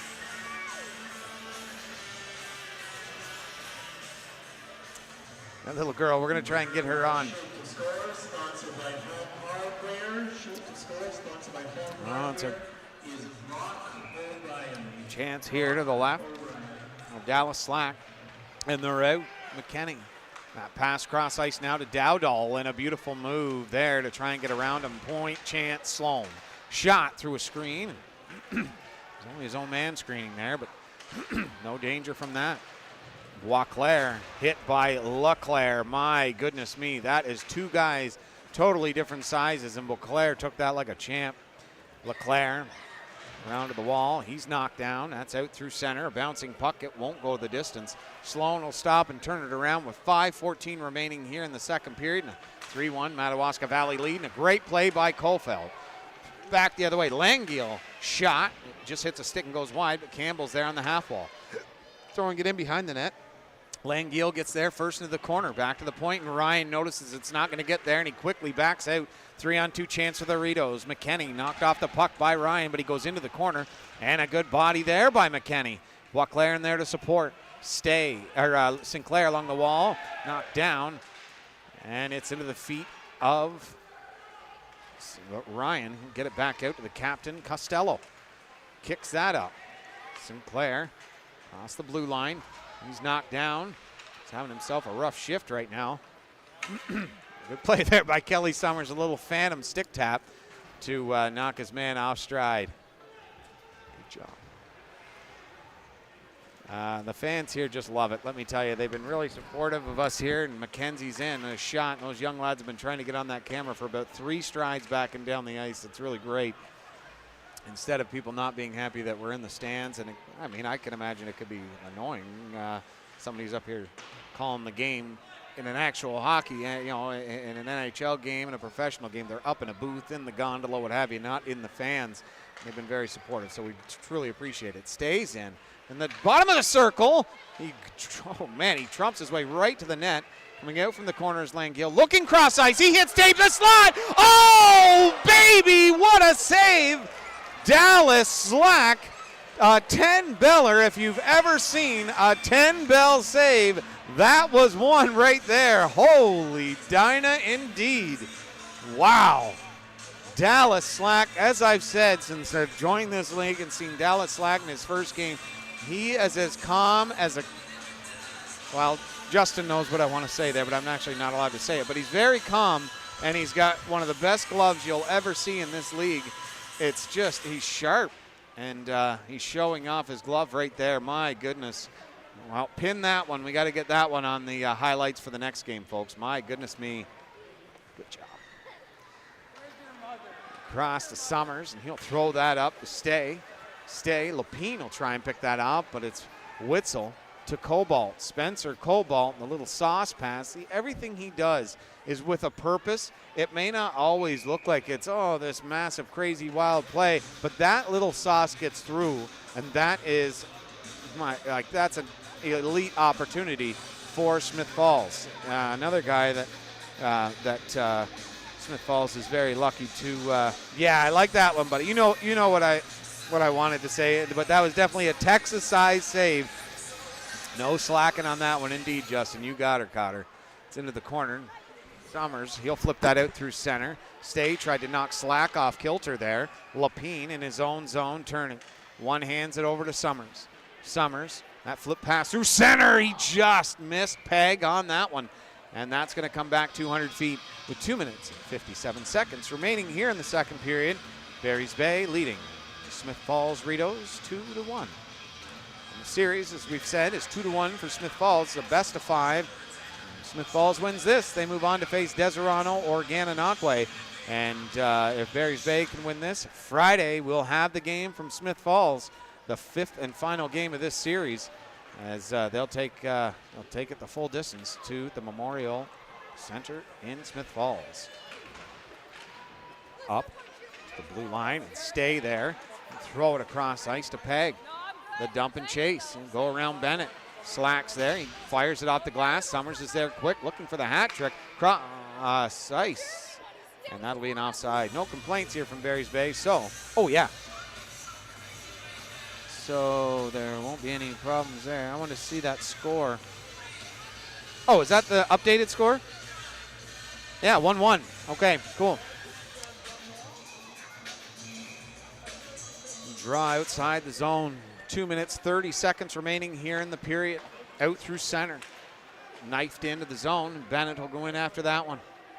Turning in the corner. Drilled along the wall. Back to the point. Devin Campbell, the shot. And Sloan might have caused a little bit of a screen there for Dallas Slack. And again, folks, stay tuned for the second intermission. We're going to have game 3 of this series from Smith Falls last night. Justin put together the highlight package, which James and I really appreciate Justin putting that together. We were incredibly tired coming back, and a long drive here coming to Barry's Bay. We would have been able to get it done, but it really gave us some time to just rest a little bit and get prepared for this game. He zooms in on that questionable call there. I don't know what is going on here. I have no idea what's happening here, folks. I have no idea. Still a very debatable call. I don't know what's going on. The referees are into this game, let me tell you. They are ready to go. Smith Falls was having a hard time putting out their 5 guys. The chance there is thrown up into the mid-ice area and back through center. Dowdle. That's over to Beasley. He'll hit Costello. Costello out through center. And he'll throw that in. And Lipinski, like a basketball player, jumps up, makes the grab. And if he were like LeBron James, he might have hurt himself there on that play. Nobody around him. It's a good tune. I like that song. I didn't think it was this song, but it sounds good. I didn't think it was this song. Still tied, in the second period. And again in Des game. Let's flip through center, and that will go 200 feet for an icing. Boy, that was close. Thank you, Vivian. Big time. I'm really happy that you are. That's great to hear. Langilis again. Benjamin Langill. He just can't stop scoring. That's 5 goals now in the 3 games he's played for Barry's Bay. They say it's only 4 on the website, but it's 5. He had a hat trick in the 1 game and 1 goal in the second game that he played. But he is on fire, and we hope everyone will flop. James, yes, he is. Justin, he really is. Chance of the slot, that redirect, and Dallas Slack with an unbelievable save to close up the wickets.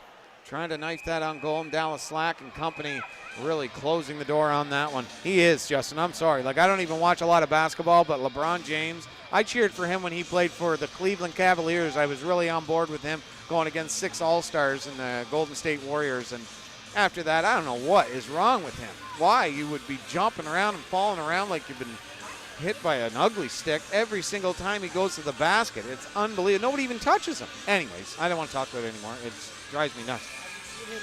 No, I say it again. Have you seen him lob basketballs at people's head during games? No. Yes. To keep it in play. No. I don't. Back to the point. Kelly Summers. The shot from the point, and it hit the post or something. Stayed out. I heard a ping. It'll come back to the other way. I don't want to talk about it anymore. I can't. I'm getting frustrated. It's a good point, though. I never ever seen him do that. But I can imagine he would do it. Bonnie's flying everywhere in behind that net. Spencer Cobalt in the corner puts a little move on Peg. Summers with 1 minute remaining here in the second frame will skate it out and throw it to Stay, and he's got a minute to get by him. Back to the front of the net. Lapine had pulled up, looking for someone at the point. Summers pinches in now. That pass goes right to Bennett. He again up the ice pass there. A little problem here, a lot of people around. And it's over to the right. He just slipped and fell. Lapine, hopefully he's all right. Tate Leeson in on goal. A crossover, and it just rolled on Theo Todd. And it goes up and over the net. Here comes Campbell. Throws it cross ice. Lapine, he is not hurt. He took a tumble, though. 19 seconds remaining here in this second period. In behind that net. Coming back the other way. One last rush. McKenzie, he'll get it and throw it up. He'll chip it back down, and that is going to run the clock. Justin will probably add the shots in for the intermission, but we'll have it for you and the summary of all the games around the league after this period. Looks like Tate Leeson, and is that, yeah, that's Brett McKenzie having a couple talks after the whistle. And Brett McKenzie, they're all making dinner reservations for after this game. There's a lot of places to eat, and the two combatants there making dinner reservations for after this game. So, folks, we're going to have Game 3 of Barry's Bay versus Smith Falls highlights coming up in the second intermission. Don't go anywhere.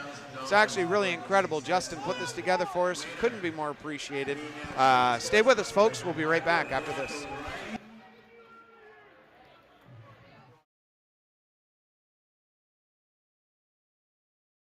Between two Warrior of hockey clubs here from the Eastern Ontario Super Hockey League. One in the Highlands, one in the Lakes. What do they have in store for us and you, the fan at home, for this 60-minute performance? Dallas Slack will play it off the glass.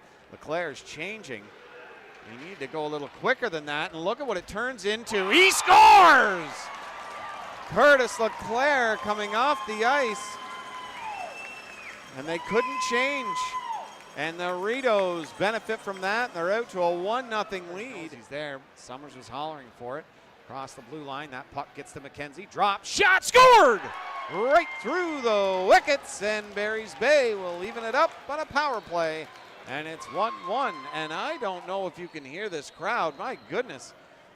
Madawaska Valley on the road getting a pretty loud cheer for that goal. Talent has really kept them along the ride for the season. That's what they've been known for.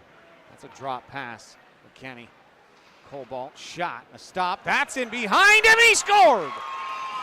The shot bounced up and over to Lipinski. And it's a 2-1 lead now for the Rideaus. Top of the circle, trying to go through his legs, but couldn't. And Lapine gets his stick lifted. And Boisclair is off to the races on goal. Scored! A turnover at the blue line, and it's a 2-goal lead now. And boy, oh boy, Lapine will not be happy after that one. A breakaway. What a move by Boisclair. Shoot it through the redirect, and somehow Dallas Slack, my goodness, he is something special. Along the wall, Spencer Cobalt takes down Sinclair. Leclerc hits Cobalt, and he felt that one. In is Summers. The shot scored! Kelly Summers, the shot, and it hit him in front of the net. Redirected in. Spencer Cobalt went down to block the shot, and it careened off him and went into the corner pocket. And Costello is not a happy camper. And the short end goal was Boisclair from Van Stralen. I don't know how that happened because it was a turnover at the blue line. It should have been an unassisted goal for Boisclair. That shot through, kicked, rebound, no goal. They will not count that. It was after the buzzer sounded. Now Summers over, down to Lapine, shoots, scored! And a wicket played and a wicket goal, and it's a 4-3 Rideaus lead now. Line stay, he'll keep it in. McKenzie with that puck, looking back to the blue line, he'll get to Summers. Summers will rip it on, goal! What a great save by Dallas Slack. Flashes the leather, and Summers looks skyward. The Rideaus need one more defensive effort. Can Cobalt block a shot like he did in that last play? The Dallas Slack have another snare in his glove. What do we have here, folks? The draw to the right of Dallas Slack. Lapine, McKenzie, Summers stay. Devin Campbell as well out there. That's in behind the face-off to the blue line. Stay. He'll shoot it towards the net, and it hits a foot, and it's out to center, and that is going to do it. The Smiths Falls Rideaus are going to win this game in a 4-3 final, and they'll go to Madawaska Valley with a one-game series lead. And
Valley Cottage Raising and Moving Incorporated.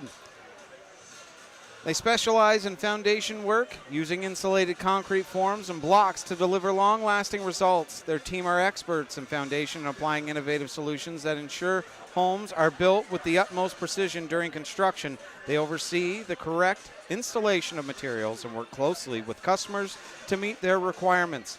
Besides cottage leveling and lifting, they also provide professional landscaping services. Their skilled team is experienced in lot clearing, bulldozing, and excavating services for cottage owners. With their landscaping services, homeowners get the outdoors of their dreams. Reach out for more information about their landscaping options for your cottage in the Ottawa Valley. Call 613-585-3276. Get a hold of Michael Summers and get some beautiful work done around your home. And also the support here for, I don't know if I can get it on the camera here. Let's see if I can. Just got, you can't even see it. These two wonderful people, Curtis and Kelly. Curtis LeClaire and Kelly Summers are both getting married. And Caitlin marrying Curtis, and Kelly marrying Leah Munger. Saturday, March 15th at the Killaloe Lions Hall. That's for Kelly Summers and Leah Munger's wedding. And for Curtis and Caitlin's, it's May 25th, 2025, of course, obviously this year, Saturday, from the Renfrew Wing. So Curtis and Caitlin getting married May 24th. The tough guy, number 67 for the Barry's Bay Wolves. And if you want to get some Buck and Doe tickets, I don't have a phone number right here in front of me, but if you get a hold of Barry's Bay, the Madawaska Valley Hockey Club, they will definitely be able to put you in the right direction to get you the tickets that you need for that. I bought a couple on the way out the door. And then for Caitlin and Curtis, for Kelly and Leah's Stag and Doe, it's Saturday, March 15th, 2025. It's from 8 p.m. to 1 a.m. Music, drinks, and prizes all served. They're $10, and it supports a beautiful unity, folks. Getting married is always a beautiful thing, and it's not an easy thing. My wife and I got married. It's not a cheap thing. So if you can, reach out to Madawaska Valley and see if you can get some tickets for their Stag and Doe and support a beautiful unity for four wonderful and beautiful human beings. I have never met their wives, but I can imagine if they're marrying Kelly and Curtis, they're wonderful people as well. And so that is something that I wanted to get into the program. And now back to oh, darn, James had it already up. Gananoque, if you're wondering, at the Dog Pound in Deserano. Gan is leading 3-2. Deserano was up by 1 a few minutes ago. Fast-paced hockey. Let's see how quick the goals were scored in that game. Look at that, yeah. They were scored within 21 seconds of each other. Unbelievable. And that was Brock Higgs from Kevin Domingue. Kevin Domingue, Justin, and Ben Blasco for Brock Higgs' goal. Then Graham Brown from Kevin Domingue and Brock Higgs as well. Austin Eastman from Taylor Best and Theo Citrello with a goal prior to that one. And that game is a nail-biter, let me tell you. That is going to be an incredible series, and we hope that we can get one of those games in on our televised program as well. In Deserano, we would not be able to go live from there. We have tried every single thing possible, and we'll continue to try to bring you the best broadcast possible, but it is incredibly difficult to go live from Deserano, but we will 100% do our best to get you a live broadcast from there if Deserano gets past Gananoque, because we will have the conference finals for each side, as many games as possible as we can do. Hopefully, Barry's Bay was able to get us some sponsors to make it easier for us to do these games, and hopefully that can happen as well. So if you're looking to sponsor the conference finals and the finals, just reach out and we'll see what we can do to get you on the program, just like our wonderful Valley Cottage Raising and Moving Incorporated from Michael Summers. 613-585-3276. Go onto their Facebook page, throw a like, and give them some support from EOSHL TV. 17-12, the shots on goal in that second period. And Barry's Bay coming up with 17 shots in that second period after having 3 shots in the first period is really great for that club. And Smith Falls back-to-back 12-shot periods, 24-20 in favor of Smith Falls. The goal-scoring summary in that second period, and that's where all of our goals came from. Kelly Summers, the captain, got Madawaska Valley off to a running start from Robert Lapine and Jared Stay. Reed Russett from Tate Leeson and Theo Todd for Smith Falls. They answered right back. I don't even think it was within a couple of minutes. Yeah, it was a minute and change, 25 seconds or so. I'm not exactly sure, but it was really quick. And Kelly Summers from Brett McKenzie and Devin Campbell, that made it 2-1 for Barry's Bay. Then Benjamin Langiel keeps that hot stick going from Andrew McDonald and Alexander Fleming. It was that tic-tac-toe play. It was absolutely beautiful. Kelly Summers, well, so James just found on the sheet here, he played for the Binghamton Devils in the American Hockey League. Binghamton Devils, the American Hockey League, and he was a Vancouver, no, that's Kelly. Kelly was a Ottawa Senators prospect, I'm almost positive. So, and it was Devin Campbell, who was a Vancouver Canucks prospect. Yeah, these guys have been all over the map. They've been in some very highfalutin hockey situations, great teams, and coming out here to Barry's Bay to put on a great show is beautiful. Jared Stay was an Ottawa 67, a Kingston Frontenac, back where we're from, and a North Bay Battalion, a team that used to beat our Frontenacs out all the time. They were North Bay. Before that, they were the Brampton Battalion, and they beat Frontenacs out in 2 straight series. So here we go. Can he pop it and win the big prize here? This shot, he didn't like it right off the first shot. He didn't like it, so. Oh, he wants another one. Yeah, they want to give him another one. Yes, indeed. And he'll line this one up. See if he can fire it home. Oh, so close. He will get the consolation prize, though. And here in Barry's Bay, they like to put on a show. And every intermission, if it's not chuck a puck, it's the shoot for $1 million. I don't think it's $1 million, but it's a really great prize, and it's a shoot to win here from Madawaska Valley. Smiles all around here from the Paul Yakabuski Arena as the Wolves lead the Rideaus 3-1. The same back in Smith Falls last night. The fans went home happy. And the only real proper way for this series is for it to go the full 5. These two teams both deserve it.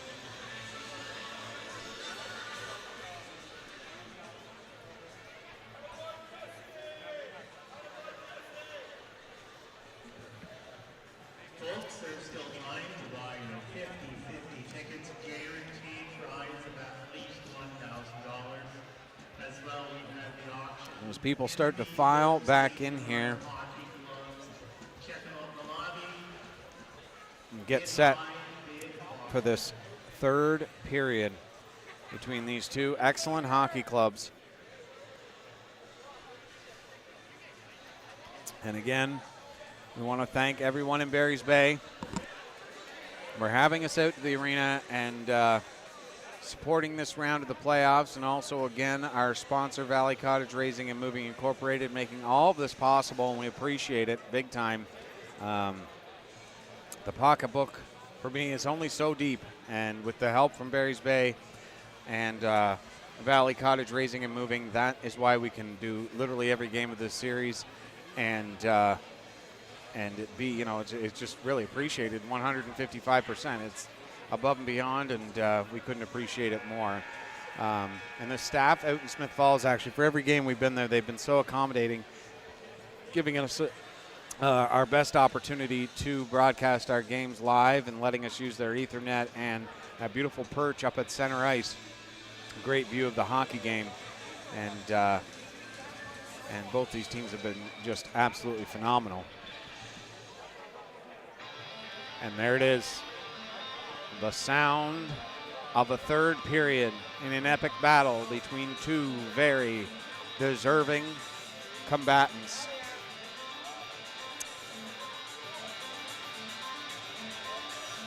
The striped saviors. Without them, we can't play hockey. Coming out onto the ice, all 4 of them. All these games, fast-paced hockey. You need 2 refs. You need 2 officials. But you have got to have 10 aside and 2 in the blue paint to complete this beautiful game we call hockey. In the frozen ponds of small towns all across Eastern Ontario, as the Barry's Bay Wolves take to the ice in Game 3 was just incredible. And Game 4 hasn't disappointed. Both these teams have put on an incredible show, and this game is 3-1. And I'll tell you folks, the last time Barry's Bay had a lead, it was Smith Falls who scored immediately in the third period to bring it within 1, and then they eventually tied it up, and Barry's Bay did come away with the win here. But it was Smith Falls is a counterpunch team. They're a hockey club that skates at full tilt at every moment of every shift, I find. And their all hands on a deck approach keeps them in any game, and a 2-goal lead is definitely not out of their reach. But Barry's Bay is another club that their name says it all. They play with the pack mentality, everyone playing for each other, not just for the sweater, not just for the logo on the front of their shirts, but for these incredibly passionate fans here from the Paul Yakabuski Arena. And we are underway. That long pass, Enright to Summers. He saw him sneaking in. He threw the pass up to Peg, but that was just out of his reach. But a nice play by Summers to cut the ice in half and come over to grab that puck from Enright as he was being pressured inside his own zone. And you can see it already. Smith Falls has got that 7th gear going right now, folks. They are ready to roll. All you back at home, everybody around the league, I hope you're not missing this game. It's got to be one of the best series this league has to offer. A nice move by Summers. He'll flip that out through center ice, and Stay was coming down here at the blue line waiting for that outlet pass. He knew Kelly 99% of the time comes away with that puck like he did. You can send a pass up sharply to him inside the Rideaus zone. So pass along the boards. Lapine will knock that down. Skate through center, cross the blue line, and in. Great defensive play by the Rideaus to just smother that opportunity and take it away. Stay. Got the stick on Spencer Cobalt. Cobalt, the drop pass there to Bennett. He comes in, shoots it just far side and wide. Stay with 2 guys in support. Across the blue line, the throw pass, shot, and it hits a stick, goes up over the net. Sinclair to Stay. Stay the shot, and Dallas Slack makes a great stop. And that goes up and out of play. The tragically hip coming through those speakers makes anybody smile. We've only played 1 minute and 11 seconds here in the third period. It's already set up for an epic finale. Will the Smith Falls Rideaus punch their ticket to the Western Conference Finals, or will the Barry's Bay Wolves live to hunt another day and force a Game 5? Friday night in Smith Falls, 18 minutes and 40 seconds. We will have our answer. Theo Todd in through center. Across the blue line. He got crossed up, and Benjamin Langiel races through center. His stick knocked out of his hand, and a penalty coming to Smith Falls. Now, hear me when I tell you this, folks. That is the right call. That is a call in any league across any country in the world in hockey. I just don't like it. If you slash a guy's stick and it knocks it out of his hand, unless you've hit it 3 or 4 times, one swat, and knocks it out of his hand, it shouldn't really be a penalty. You should be holding onto the stick. If you're not, and he knocks it out of your hand, well, you should have a better grip on it. If you break the stick, guaranteed it should be a penalty. But, you know what I say, that is the right call. It is a penalty. It's up and out of the play, and we'll have another whistle. And Gananoque now, they've gone up by 2 over Deserano. It's 4-2 now. Kevin Doming with 15 seconds remaining in the second period. That draw, bouncing puck rolls back. Kelly Summers. Summers over to Campbell. Summers shoots it through the redirect. It's bouncing in the blue paint. Dallas Slack jumps on that one, and he'll hold on for the whistle. Now in the box is Tate Leeson. And again, as I say, folks, it is the right call by the referees. And again, in any league, it's a penalty. I'm not a big fan of it. Hold on to your stick tighter, and it won't fall out of your hand. Summers, cross pass. Over to Stay. Back to Campbell. Moves it over to Stay. He'll ring it back to Summers. He'll walk right in from the point. The backhander hit a stick on the slot. The rebound. Slack makes 3 beautiful saves and holds on for the whistle. Holy Dino, what a save that was. I don't know which one was better. The third one stopped the play, so I guess that was the best of the bunch. Yeah, I'll tell you, Gananoque has got some incredible firepower, and that might have hurt Dallas Slack. He's grimacing in pain. Might have got him under the belly pad. And, you know, the chest protectors and for every goalie is massive. But when you get moving around like he was, you can get jostled and moved around, and it can come up and clip you, and it hurts.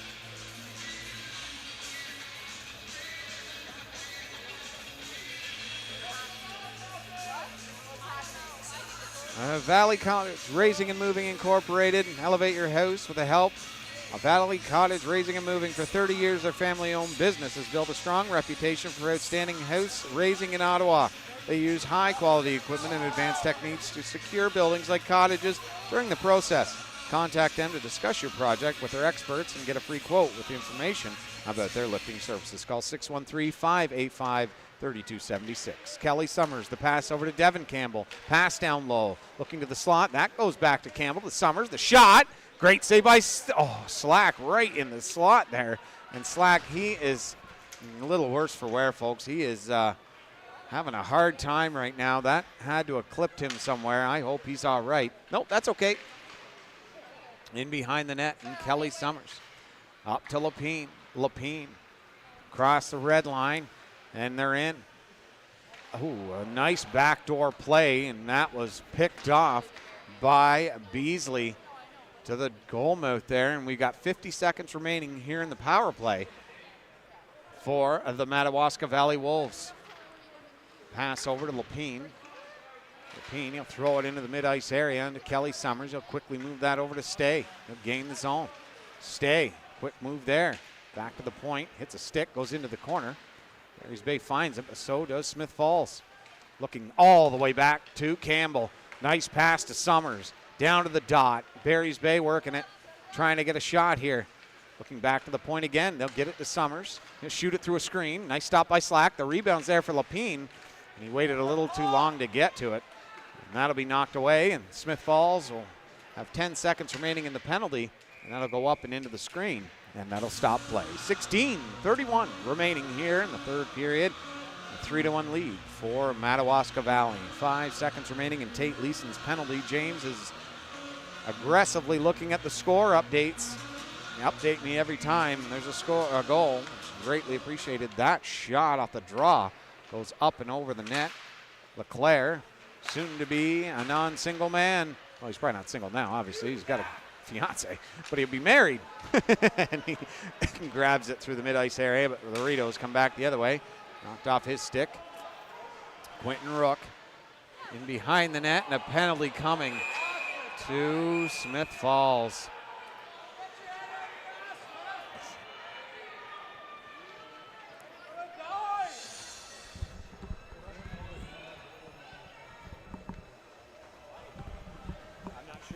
I didn't see it. I was following the play, and the fans up here are calling it for a dive. That's what they're calling for up here, but the call on the ice is a 2-minute slash, and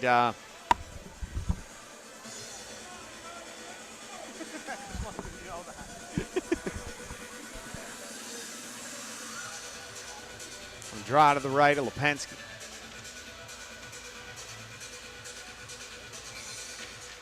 McKenzie, a scrum draw, and Summers will pick it up. And he'll throw it down the ice. Lakasavage, he'll go 2 minutes. Tate Leeson, his own zone through center. He'll stop. He didn't like the look of that. And drop pass comes to Beasley. Knocked off his stick by McKenzie, and he's got Peg with him. McKenzie. Shot and stopped by Slack. McKenzie in the corner battling against 3 Rideaus. And they will come out with it through center. Costello, the mid-ice area. He'll dump that in around the net. Lipinski will be out to stop that. And he'll play that off the boards. And out. A nice play there by Ethan Lipinski to relieve the pressure.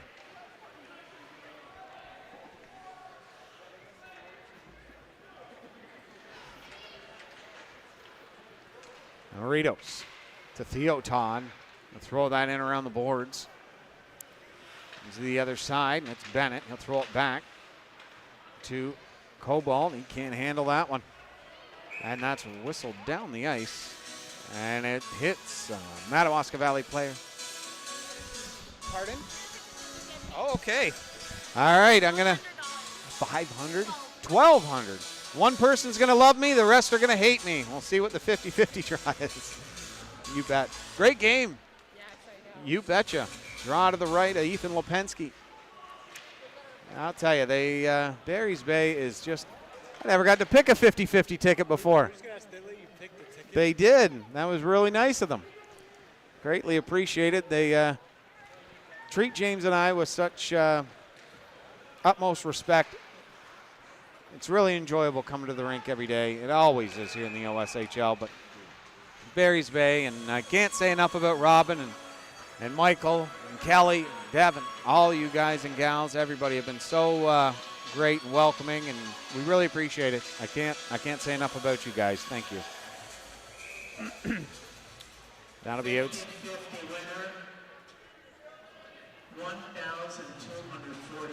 $1,240 50-50 draw. Goodness me.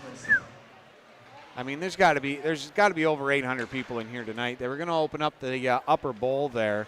I'm not 100% sure the final number, but my goodness, pretty wild. Through center. And that's through for Bennett. Into the slot, a chance and a shot, and he ripped it far side and wide. Yeah, Justin, I'll tell you, this is a rarity. This entire series has been penalty-filled big time. Last night's game was the least amount of penalties called. It has just been a 5-on-4, 5-on-3, series, really, and it's beautiful to see them being able to play five-a-side mostly in this game. Des and Gann, they're a very rough game, I can guarantee you that. So that's a stick lift there and kicked in by Cobalt into the slot here, and a chance, and what a save by Lipinski off the top of his stick there to keep it out. Great reaction. That's a cross-ice pass to Stay. Stay can't control that, but he will get it in deep. He stayed right with it, and Peg goes into the corner. Takes the hit and tries to keep the puck against the board till he can kick it out in front, and he did. And it's down the other way. A foot race. Kelly Summers against McKinney. A shot and a great save by Lipinski. Way out past the blue paint on that one, and he'll hold on for the whistle.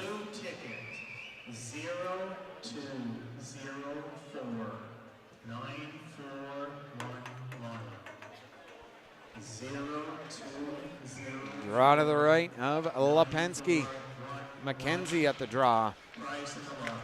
Slip back to the point. Shot hits off the heel of Costello's stick. Goes against the half wall to Witzel. That goes out in the mid-ice area. Tracking it down is Summers. He'll gain the puck and throw it up to Langiel. He'll gain the blue line now. Trying to get on the outside of Beasley. Fired it high and wide, and again, Kenny will get another chance here. And he's taken away nicely by McKenzie. Good shift by Andrew McKinney. Falero's own, their sponsor here for the OSHL TV. Face off deep inside the zone. 12:41 to go here in the third period. This epic showdown between two terrific hockey clubs here in the OSHL. 2-1 series lead for Smith Falls. Summers, Langiel to Sinclair, and they're in on a 2-on-1. The pass across hits a sprawling defensive play by Sloan. Reed Russet in there battling. Sloan gets it out through the mid-ice area, and it's Theo Todd to Leeson. He blew a tire. Campbell, he'll flip that in, and Slack gloved that nicely. Played in behind the net. Rideaus, Sloan to Todd. Coming after him is Sinclair. a man on a mission right now. Rideaus with support, and Bennett will come away with it. On him is Lucka Savage, giving him fits. Strong pass up through the neutral zone and in. Touch Rideau to negate the icing. Into the slot, chance, a nice play. Rebound and a block again by Spencer Ryan with two beautiful defensive plays there. No, sorry, Jordan Ryan. What was I thinking that was? Never mind. In behind the net it goes. Jordan Ryan with a great play there to slide as he took the puck off his stick. That made a great sliding stop there, and a shot by the Rideaus is blocked. Beasley the shot into the slot, and it's knocked down and moved out through center, just out of the reach of LeClaire. Drilled back into the zone. And Lipinski will go out, and this will slow the play down a little bit for the Wolves. Devin Campbell waiting behind the net, looking up ice. Flip it off the boards and all the way down for an icing. And I think Campbell wanted a line change there, but I think he got all of his mates off the ice as he waited in behind the net. And, it's a good thing because Devin Campbell, as you've seen throughout this series, never, ever runs out of batteries. He's always ready to go at a moment's notice, even at the end of a long shift. Terrific defenseman for the Barry's Bay Wolves. Scrum faceoff going back to the point. Costello, that shot through, and Lipinski finds it through that maze, snares it. Hold on for a faceoff. And there goes Campbell. He'll finally get a rest. Lapine at the draw against Witzel. Flipped out through center, just out of the reach of Stay. Good stick lift there by Lapine. It turns into an opportunity for Barry's Bay, and an open ice hit by Brett Costello. Filling in Peg on that one. Beasley throwing it in off the boards and on to Lipinski, leaving it there for Enright. Enright blew a tire, made a second effort play, a chance there going top shelf and put it up over the bar. A shot towards the net, and Kelly Summers plays it down nicely, and the wheels of Stay is on the way. Stay, stick lifted. Terrific back check there by Beasley. Stay can't get control of that one. And a huge hit at center ice, a double team. Cobalt the sauce over, and he tried to go to the backhand as he had Lipinski sprawling. The shot from the point deflected up off the glass, and it's back the other way for Barry's Bay. What a defensive play by Ben Beasley to come back for. That's not easy. Jared Stay's a big guy with wheels. He was able to cut him off at the pass and thwart that offensive opportunity. Long ice pass. That's going to go 200 feet for an icing with 9:44 remaining here in the third, and the crowd loves that. Back and forth action. It's opened up quite a bit here in the third period. A big push for Smith Falls. And Barry's Bay, actually, they're not just holding back either. They're looking for the outlet pass. They're looking for the seams. So this third period is going to come down to it. That's out through center. Good hit by Campbell. Campbell knocks the puck off his stick. Flipped out through center. Coming in on goal now. Wheels is McKenzie one-handed, and Slack will shut the door on that one. We're here again, fans. Let's bring it home one more time.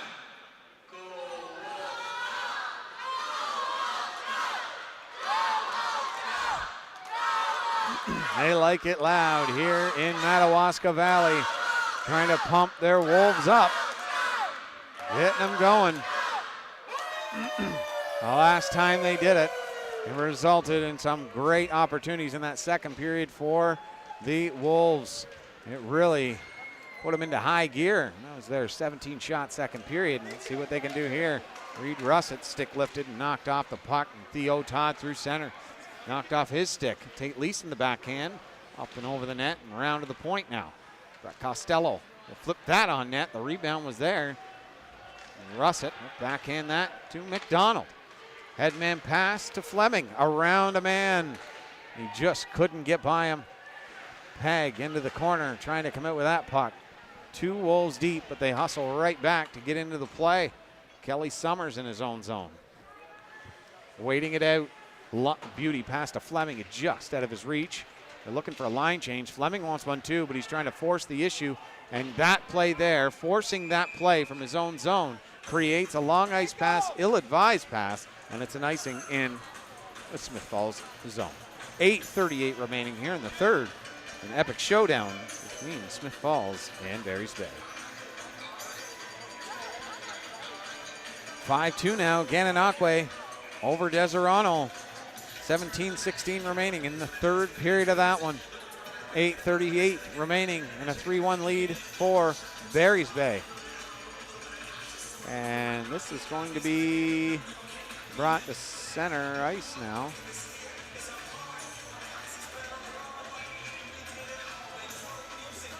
And yeah, I think they thought it was an icing, but they're going to turn this into a center ice face-off. DDD pass. Bennett turning on Peg.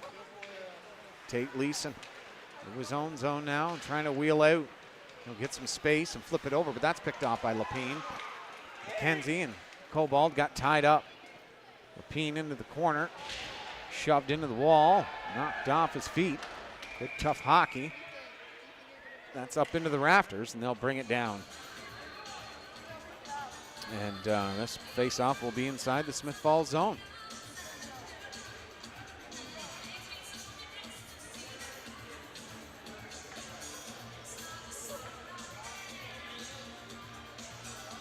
McKenzie and Witzel. Witzel will win that draw. It'll go in behind the net, and Beasley will try and come out with it. That pass hits Cobalt's stick. It'll go over to Bennett, and Summers had him lined up. Lipinski trying to get it out of the zone. It'll go to the blue line. Good hit there by Sinclair. He's got a bee in his bonnet right now, let me tell you. That pass trying to get it over to Langeal, but it will go astray. And you can see Sinclair there with Bennett in the neutral zone. Those two are having a couple conversations there. Possible tea party later at the old Wolfpack Lodge. Draw to the right, Ethan Lipinski. This is going to be Witzel. He has been incredible on the draws, and he'll face off against Brett McKenzie. McKenzie and Witzel tied up, but it'll go back to the Wolves. Summers to Langeal at the blue line, and pinching in is Nathan Slack. It's into the mid-ice area, and McKenzie and Enright weren't sure who wanted it. They decided on Enright. It was a good play because it went to Langeal, now to Sinclair. The pass across, mid-ice area, caught in the trolley tracks. And it's taken away by the Rideaus. Coming in is Spencer Cobalt. Drop pass. A great stick lift there by Brett McKenzie. Devin Cobalt, that's knocked away and goes back to the point. Nathan Slack rung it around the boards, and Devin Campbell will pick it up on the half wall, and he'll try and chip it out. But it'll be Sinclair who'll get it out to center ice. Witzel doing battle, and he'll come up with that puck through center. Spencer Cobalt now trying to go around Nolan Rook, and he will, but he'll run out of room, and the bodies are starting to hit here down low. Campbell along the half wall to LeClaire, and it's out through center. Sloan and LeClaire in a foot race, and that's passed over to Bennett. Bennett slips a pass over to McKinney. McKinney, cross ice pass. Campbell trying to meet Kyle Dowdall, and he can't. In around the net, into the corner. McKinney back to the blue line. He'll drop it to Sloan, and it's shot through, and Kofeld will pick that one up. Kofeld, a nice move around him, and he's tripped up. Into the corner, behind the net, back to Summers on the half wall. Shot! Wide open there was Lakasavage. Shoots! Stay, and a beautiful save by Slack. Kofeld none too happy for losing his footing there, coming in across the blue line. Enright in his own zone.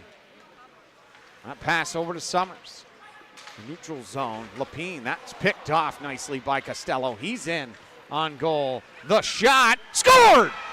Smith Falls rings the back of the net after hitting the post, and it's a 3-2 Barry's Bay lead. Holy boy, this is going to be some great finish here for this one. And Deserano pulls within 2 as well. It's 5-3. Gananoque over the Bulldogs. That's got 16 minutes remaining in the third period. And a hush comes over this crowd. As the intensity builds. A pass over from Enright to Summers, back to Enright. This pass will be a little too far, no icing. Sinclair in after Slack. He'll drill him into the boards. In the slot, he scored! Oh, baby, what a play! And it's 4-2 Barry's Bay. A great forecheck there, causing the turnover. And the same play happened to Sinclair earlier. He was hit against the wall, and it resulted in a puck possession for Smith Falls. And comes right into the slot, and he finds it through the 5-hole, and the Wolves now lead it 4-2. What's going on? What's going on? I don't. What is it? What do the refs do when it counts? They point to the net. So I don't think it counted, but the Smith Fall guy is getting a penalty because he tripped the guy after the whistle blew.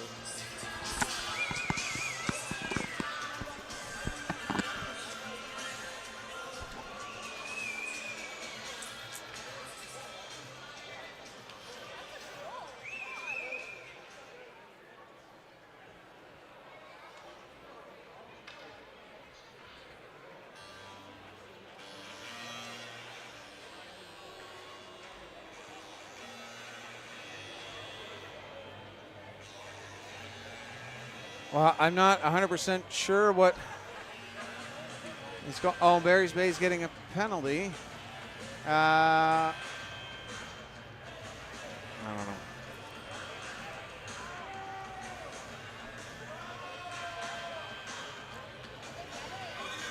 I think Sinclair's getting a penalty for the hit, and that goal is not going to count. Oh, keep cutting out. Oh, James, we're losing our signal here.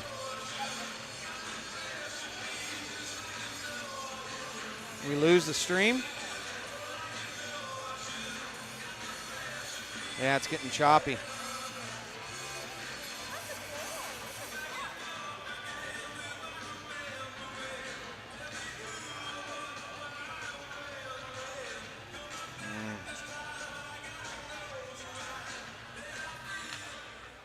Well, we're having a little bit of problems here, folks. The stream is starting to have a little bit of trouble here. See if we can get this back up and running for you. We got it recorded now, so whatever happens, we'll make sure we have this up in no time. That shot up. If you missed it, folks, I know it's choppy. I can see that. If you missed it, Barry's Bay put it in the back of the net. And it